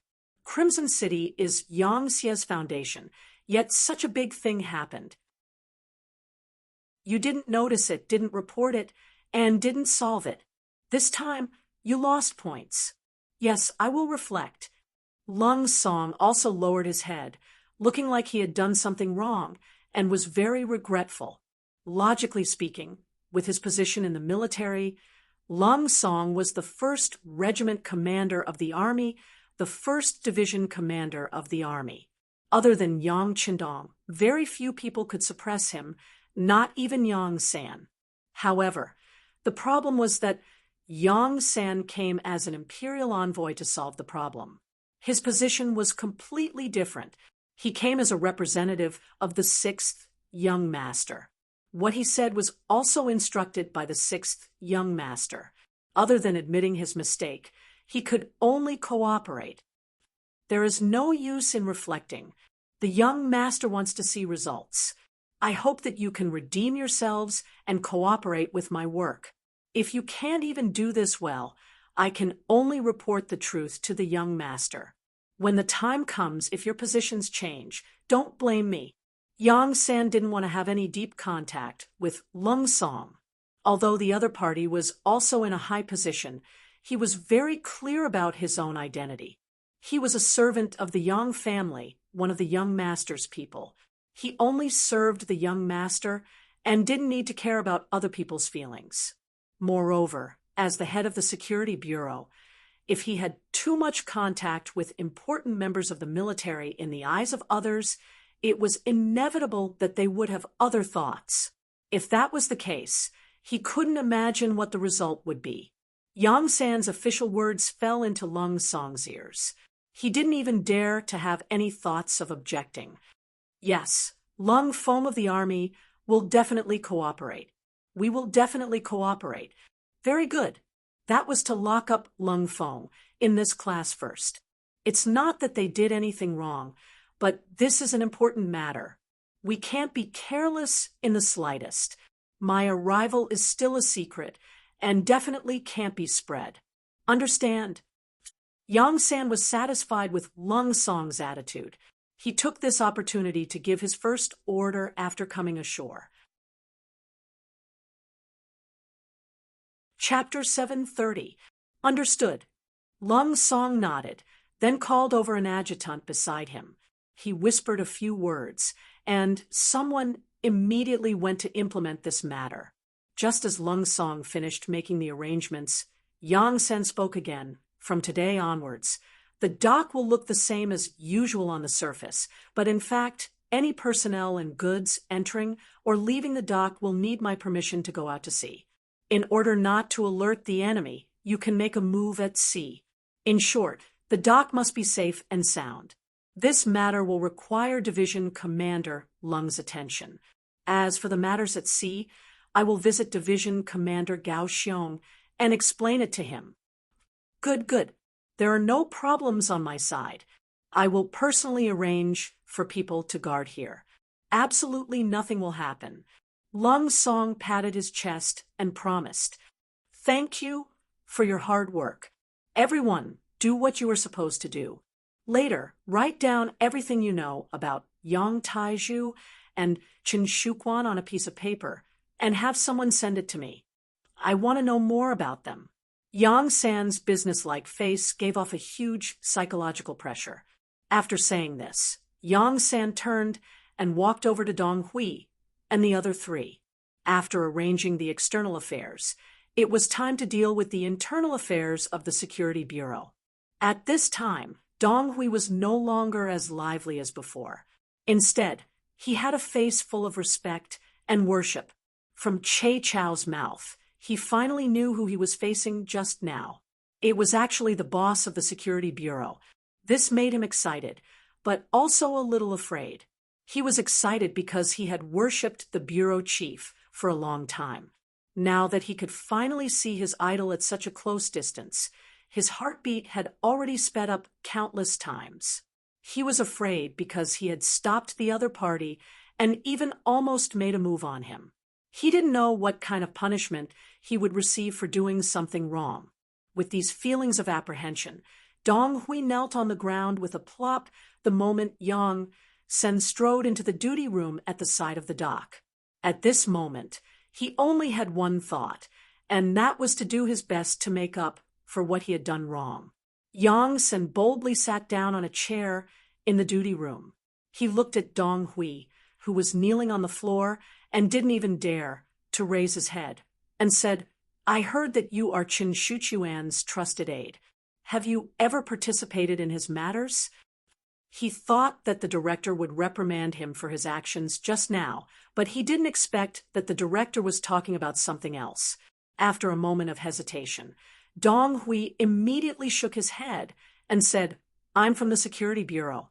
Usually, I only come into contact with Director Chun for work matters such as guarding the docks and keeping an eye on all suspicious people.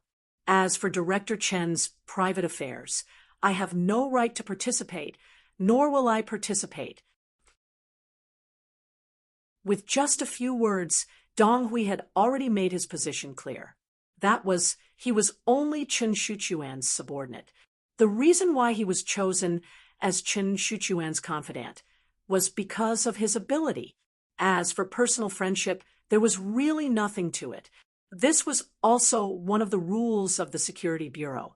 There was only work between superiors and subordinates, and there was no personal relationship between them. This way, it was possible to avoid any feelings between the two parties and make them emotional during work. When Yang Sen heard Dong Hui's words, he nodded in satisfaction. He was not worried that this person would dare to lie to him. The internal rules of the Security Bureau were very strict. If he deceived his superior, it would be difficult for him to die even if he wanted to. Moreover, there were some things that he only needed to send someone to investigate, and he could come to a conclusion. Dong Hui should know this. In this way, Dong Hui should not be involved in Qin Shuchuan's affairs much. From this point of view, this person could still be used. If he performed well, it was not impossible to put him in an important position in the future. He thought that Che Chao was going to replace Qin Shuchuan's position, but he was a newcomer and couldn't sort out many relationships for a while. If he had the help of a local snake, like Dong Hui, then the progress of the work would definitely speed up. Yang Sen had an idea in his mind. When he looked at Dong Hui, who was kneeling on the ground, he was no longer as cold and ruthless as before when he spoke. "Dong Hui, I believe what you just said for the time being, but you should also know that if you lie to me, what will the consequences be? Yes, your subordinate knows, so your subordinate will never dare to lie to the director." Dong Hui hurriedly kowtowed to the ground. At this moment, he just wanted to dig out his heart to show the director that he really didn't participate in some of Qin Shuchuan's specific affairs. In fact, it was not that Dong Hui didn't want to, but that Qin Shuchuan was being careful. Since it was a secret, of course, the fewer people who knew, the better. Besides, once the matter was known by his subordinates, if one of them contacted the headquarters and reported the matter to the director, wouldn't he be shooting himself in the foot? Yang Sen also thought about this problem. So he initially ruled out the possibility that Dong Hui was involved in the smuggling incident. Even if the other party didn't have this motive and condition, Yang Sen could say something openly. "Very well, I hope you haven't participated. If so, your opportunity to make a contribution will come. To tell you the truth, this time, the director came in person to solve some of Qin Shuchuan's personal problems. If there is no accident, he can no longer be competent for the position of the director of the Crimson City Security Bureau. There are still a lot of things to do next, and even the entire Crimson City Security Bureau will undergo a big reshuffle. If you perform well, you can still stay and be entrusted with important tasks. As for where to go, you can make your own choice." What choice was there? One was heaven, the other was hell. Dong Hui didn't even want to think about it more. He immediately said, "Director, Please rest assured, I will perform well and actively cooperate. Raise your head. Since he was going to continue to use Dong Hui, and in order not to alert the enemy and arouse Qin Shuchuan's suspicion, Yang Sen decided to add more weight to Dong Hui and give him a good reminder. Hearing this, Dong Hui raised his head and saw Yang Sen glaring at him. Remember, if you dare to have any selfish motives or ruin things, I promise you that you will suffer a fate worse than death. Your family and relatives will suffer the same fate. Understand? Understood. Understood. Dong Hui was really frightened by this gaze, but after raising his head, he immediately lowered it again, trembling all over. After convincing Dong Hui, or putting enough pressure on him, Yang Sen walked out of the doc's duty room. He looked at Che Chao, who was guarding the door, and said, "There shouldn't be any problems with this person, but you still need to send someone to check on him. If you're sure there's no problem, use him well. He should be one of your capable assistants in the future." "Yes, Director," subordinate understands. Che Chao's expression didn't change, and then began to call people to investigate Dong Hui's situation. At the same time, he also wanted to interrogate the other 3 Security Bureau agents to get first-hand information. Yang San came to Crimson City. Although he was still discovered, he managed to salvage the situation in time. Furthermore, when he found Yang Wu, Lung Song happened to be there as well. With the help of the #1 person in the army, the matter of him arriving at the dock was suppressed. No one reported, and even the people guarding the dock were pressured by Yang San's power and chose to follow. As the director of Crimson City's Security Bureau, Qin Shuquan didn't know anything. He still did what he was supposed to do, preparing for another smuggling operation in 3 days. Yang Taiju went to the palace more frequently these 2 days. Of course, with his status, he could not enter the inner palace. He could only meet his wife, Lin Lin, who he spent a lot of effort to catch up with, in the outer palace. He took the opportunity to get information from her, wanting to see if the palace was any different than usual. Since it was Yang Chendong's personal order, all the actions were naturally concealed. Not to mention that Lin Lin was only a servant girl that the 5th Madam fancied. Even the 5th Madam herself didn't know that Yang Sen came to Crimson City to investigate. After hugging Lin Lin tenderly for a while, Yang Taiju left the palace with a satisfied face. He didn't find anything wrong, so he decided to do everything according to plan. He thought that after this matter was done, he would have a large sum of money. In the long run, his Yang family would be rich enough to rival a country. At that time, even if there was a possibility of the matter being exposed, he would just leave Crimson City after he had enough money. Even if he formed a team, building a country wouldn't be a problem. Yang Taiju was sometimes a little arrogant. Since Yang Chendong could do it from scratch, why couldn't he do it with so much money? Nobles, generals, and ministers, it was better to have guts. Doing too much injustice leads to one's own destruction. This sentence was said by the ancients, and the truth also proved the authenticity and reliability of this sentence. 3 days later, when the time came to 9:30 p.m., when the docks began to return to silence, Director Qin Shuquan appeared on time. Just like the previous times when he smuggled goods, he still used the name of the Security Bureau, saying that he wanted to secretly transport a batch of goods out to sea. With this name, when he brought 60 to 70 carriages of goods all the way to the new docks, no one dared to check. The green light all the way let the goods be sent to the long-prepared cargo ship. While the goods were being loaded, Director Qin Shuquan took out a box of Aries brand cigarettes from his pocket. He took out a stick and put it in his mouth, then took out another stick and handed it to the head of the Security Bureau, Dong Hui. It had to be said that cigarettes could not only reduce stress and loneliness, but also play a strong role in communication. The cigarette was lit, and the relationship between Qin Shuquan and Dong Hui seemed to be a lot closer at this moment. Dong Hui, did anything happen at the docks during this time?" When he said this, Chen Shuchuan's eyes narrowed slightly, as if he could see through Dong Hui's heart. Chapter 731. Nothing happened. Everything is normal, Yi Zichen said. Dong Hui said with a smile, but his heart was beating like a drum. After all, Chen Shuquan was his superior, and he really had no confidence in lying in front of his superior. Fortunately, he was very smart and did not dwell on this matter. Instead, he took the initiative to change the topic and asked, "Director, are these things to be given to the Security Bureau personnel outside the island? There are a lot of these things."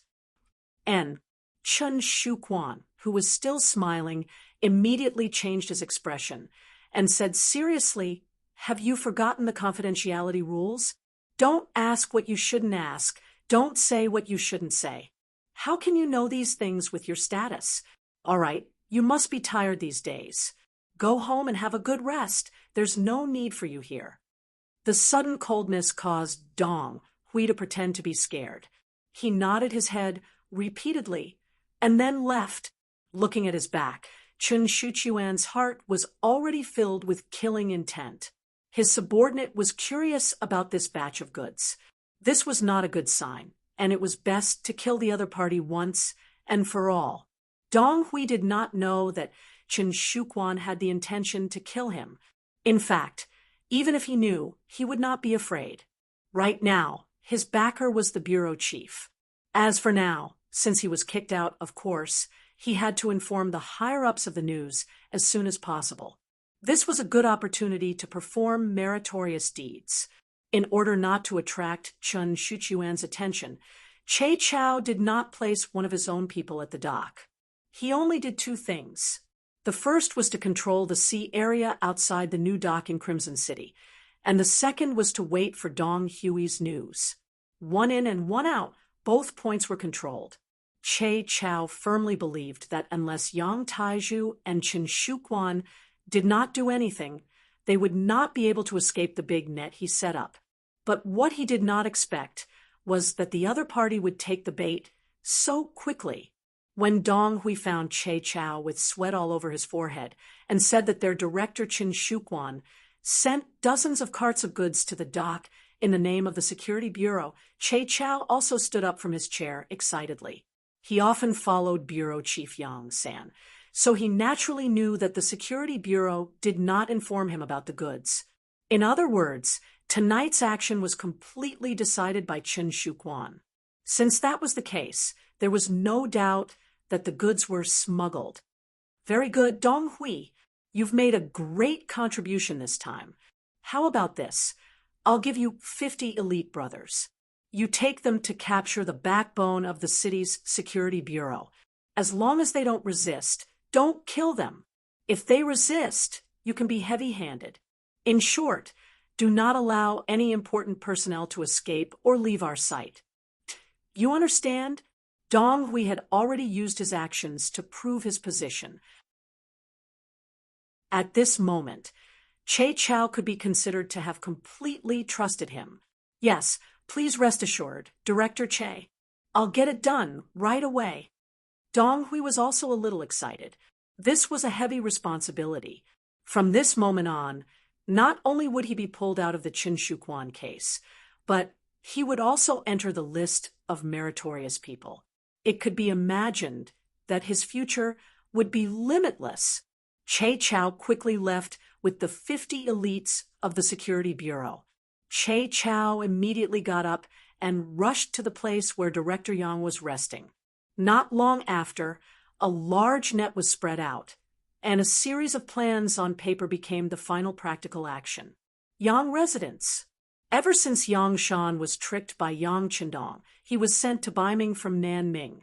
After he was sent to Chichen City, he was given a large residence.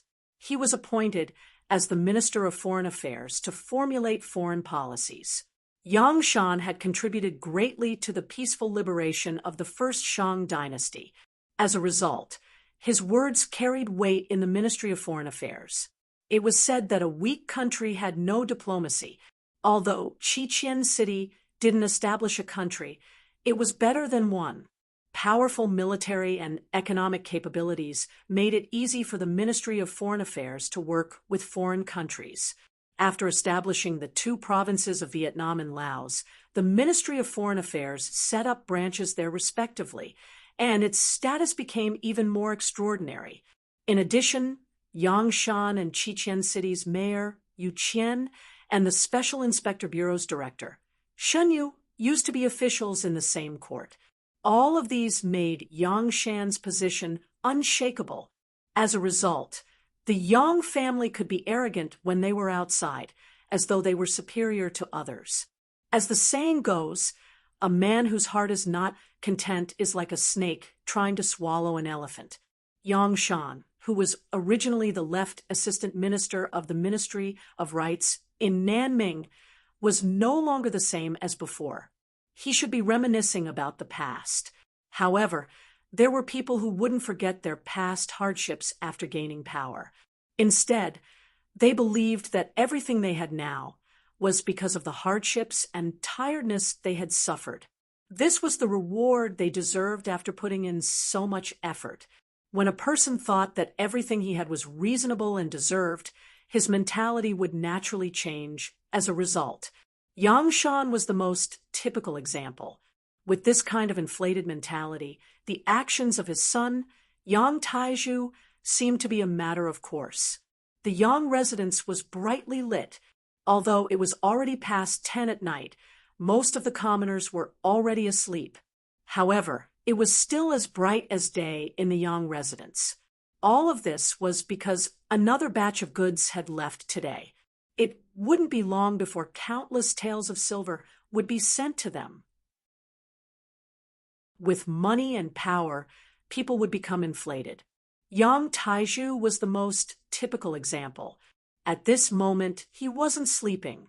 Instead, he was very energetic and was playing a game of hide-and-seek with 4 young women. It was different from other people playing this game. If any of the 4 women were caught by Yang Taizhu, they would have to strip naked. This was what rich people did. What they did was to have fun. The 4 women were commoners who had spent money to trade with Ming. They were originally good-looking, but because their living conditions weren't good, they became sallow and emaciated over time. However, the moment they were chosen by Yang Taizhu in the refugee camp, their lives had already changed. They ate well and wore warm clothes every day. All they needed to do was to become this man's plaything. When a poor person had problems even eating their fill, there was no need to talk about ideals and dignity. For a mouthful of food, the 4 women could only comply and allow Yang Taizhu to humiliate them. They were angry, but they didn't dare to say anything. Even though Yang Qindong had already stipulated that true Han people weren't allowed to buy and sell privately, and they weren't allowed to be forced or restricted. However, when they fell into Yang Tieju's hands, how could they have the chance to redress their grievances? Not to mention, even if they wanted to sue, where would they find the right way to do so? In the face of the powerful Yang residents, an existence that could cover the sky with one hand, anyone could only accept their fate. Yang Taizhu was in a good mood. He was in the mood to play tonight. He was prepared to capture all 4 women and sleep with them. Thus, even though it was already late at night, he still didn't have the intention to rest. From time to time, the women's screams and Yang Tieju's satisfied laughter could be heard in the residence. This wasn't the first time such a scene had appeared. The servants in the residence were almost used to it. In any case, as long as the young master was happy, he could do whatever he wanted as the master. How could they dare to interfere? Who could interfere? Dong, dong, dong, dong. Suddenly, a loud knocking sound broke this laughter. In the middle of the night in the Yang manor, it was very sudden and unexpected. Who is it? It's already the middle of the night. Why are you knocking on the door? The gatekeeper sleepily got up and walked to the main entrance. He opened a small door, wanting to see who was so blind to disturb the young residents in the middle of the night. The moment the small door was opened, countless tall figures suddenly appeared in front of him. Then, without waiting for the gatekeeper to do anything, or even open his mouth to cry out in alarm, those tall figures rushed in through the small door like fish in the sea. There was also a tall figure who immediately reached out and covered the door's mouth, blocking it completely, making it unable to make any sound. Ugh! The gatekeeper still wanted to struggle, but a clear voice rang in his ears. "We are the Cold Vanguard warriors. We are going to search the Yang residence. This place is going to be over soon. You better cooperate. If you still dare to scream, even if we kill you in the next moment, it will be in vain." The people who came were indeed the Cold Vanguard warriors. Their mission was to surround the Yang residence and eliminate all security threats. The order even stated that if anyone resisted, they could use ruthless means to subdue them or even kill them. However, he was just a gatekeeper. They were all here to earn a living. The Cold Vanguard warriors did not really want to kill him. The gatekeeper finally became obedient. After all, when faced with a life-threatening situation, the so-called 1 month's salary was nothing. The Cold Blade warriors walked past them and charged towards various parts of the Yang estate. Long before they came, they had already obtained the blueprint of the Yang mansion.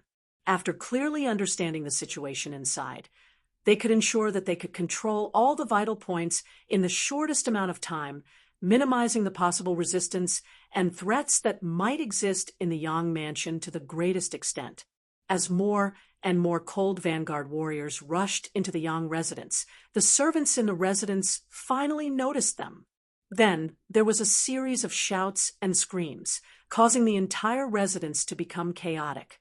It also startled Yang Taiju, who was still playing his game.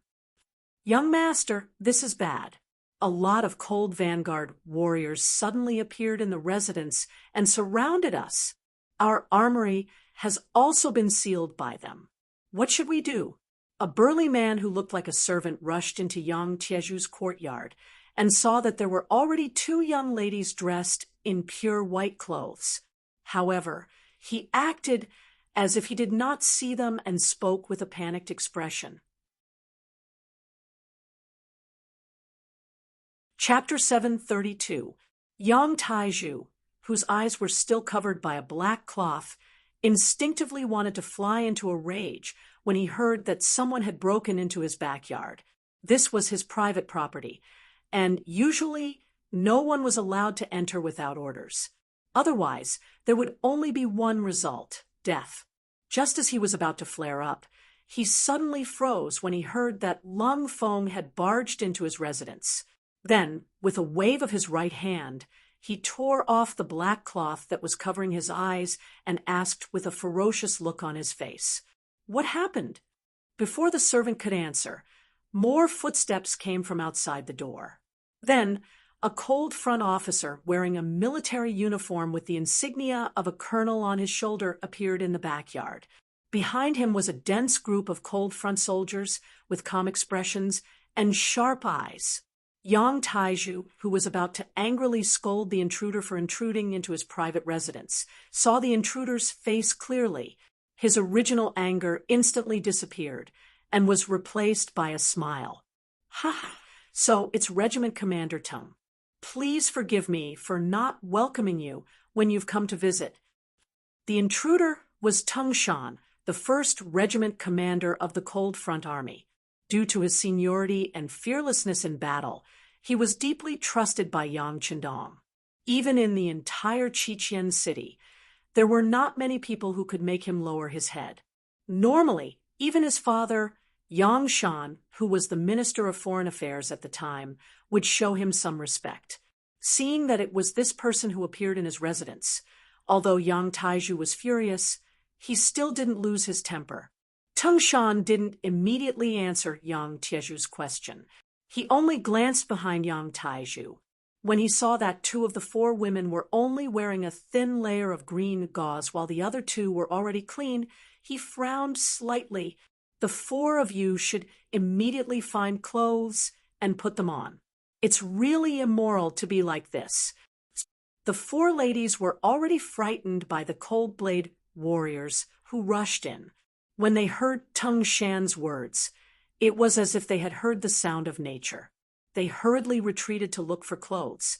But before that, they still looked at young Taiju with pleading eyes. This person was their master. If he didn't say anything, they wouldn't dare to act rashly.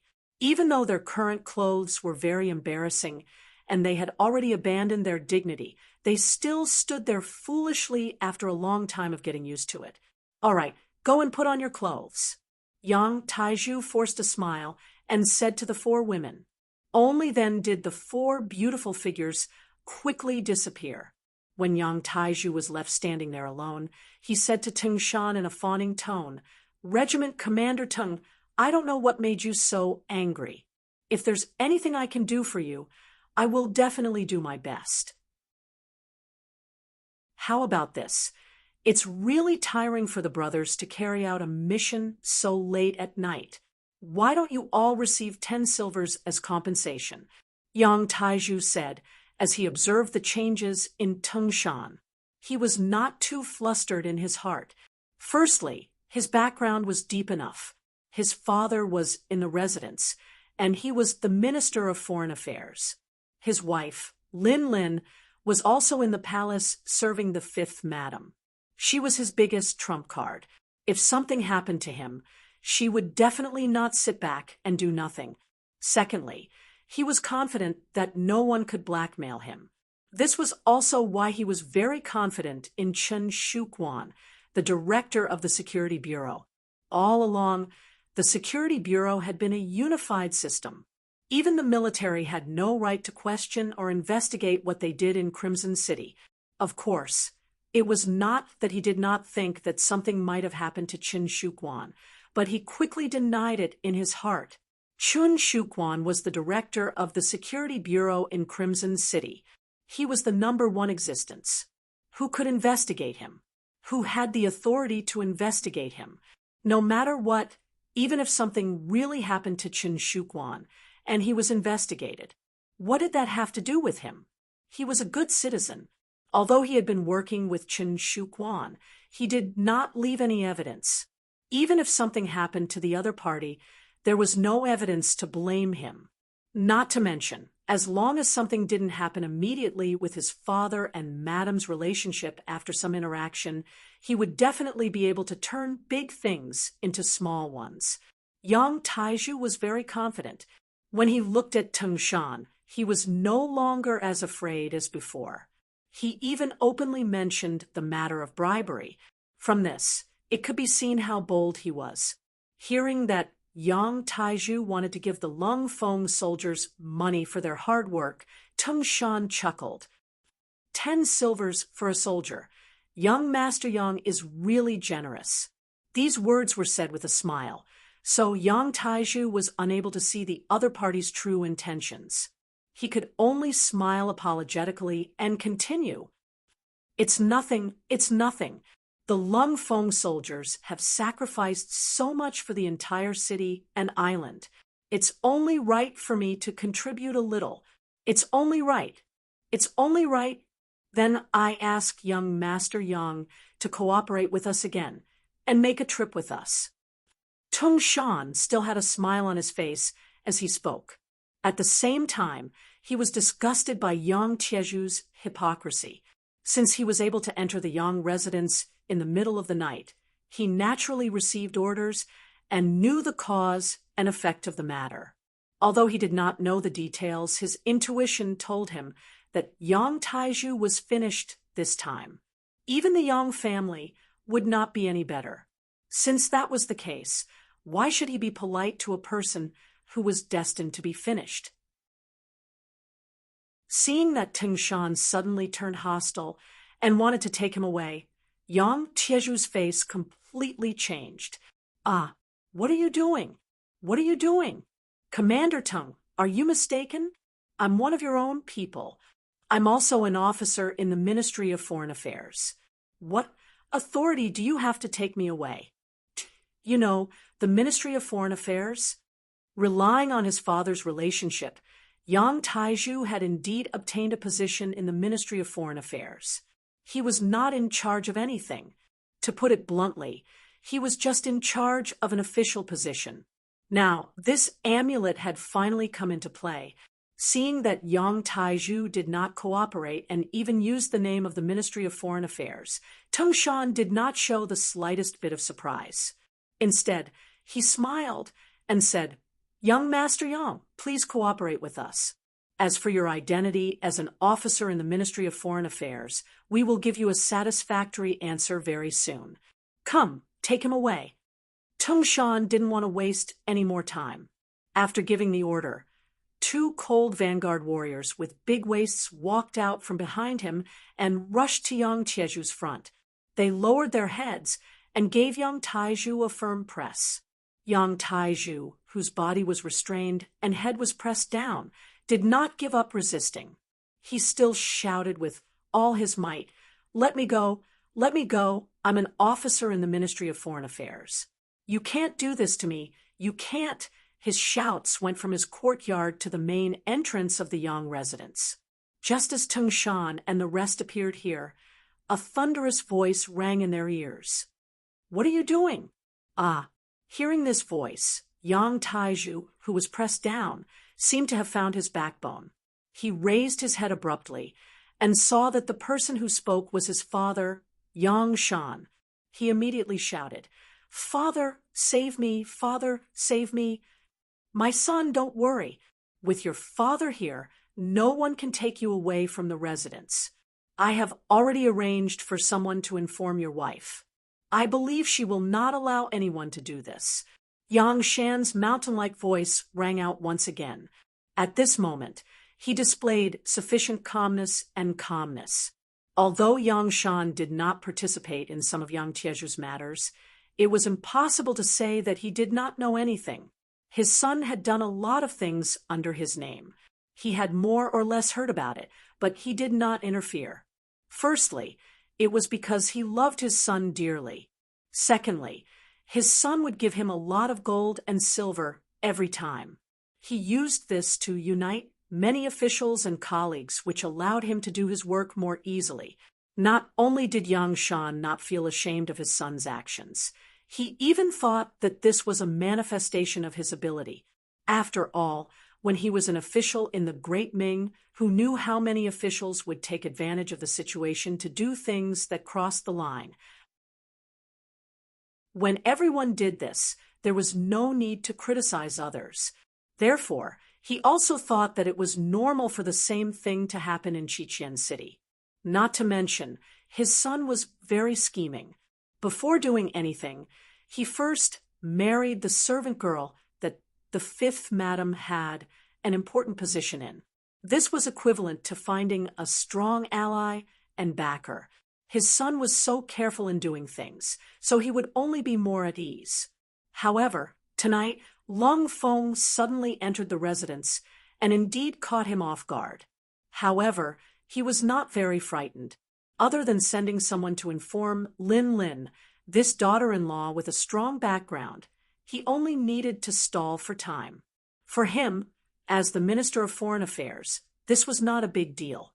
After saying this confidently, Yang Shan looked at Tung Shan and said sternly, "Regiment Commander Tung, my son is an official in the Ministry of Foreign Affairs. He's a cadre. He's an official who has been appointed by the Ministry of Foreign Affairs. What happened to him should be investigated by the Ministry of Foreign Affairs, so it is better not to trouble you." The Ministry of Foreign Affairs was clearly Yang Shan treated Yang Tieju's matter as an internal matter of the Ministry of Foreign Affairs, so it should be handled and solved by them. Yang Shan was confident, but he thought about it carefully. Since Tung Shan had appeared here, how could it be possible that he did not have anything to rely on? Facing Yang Shan, this high official, Tung Shan's tone was very calm, but he was also very calm. He said in a businesslike manner, "I'm sorry, Minister Yang. I received the order to take young Master Yang away. As for what the Ministry of Foreign Affairs wants to do, that is your business. Please do not affect my work. I am also talking about work. I represent the Ministry of Foreign Affairs. Yang Shan did not have the slightest intention of backing down. He also shouted in a thunderous voice. It was really difficult for him. He was not young, but he seemed to be very confident. You're tuning in to the Mystic Fist YouTube channel. Don't forget to subscribe and join us on this journey to catch the most captivating stories.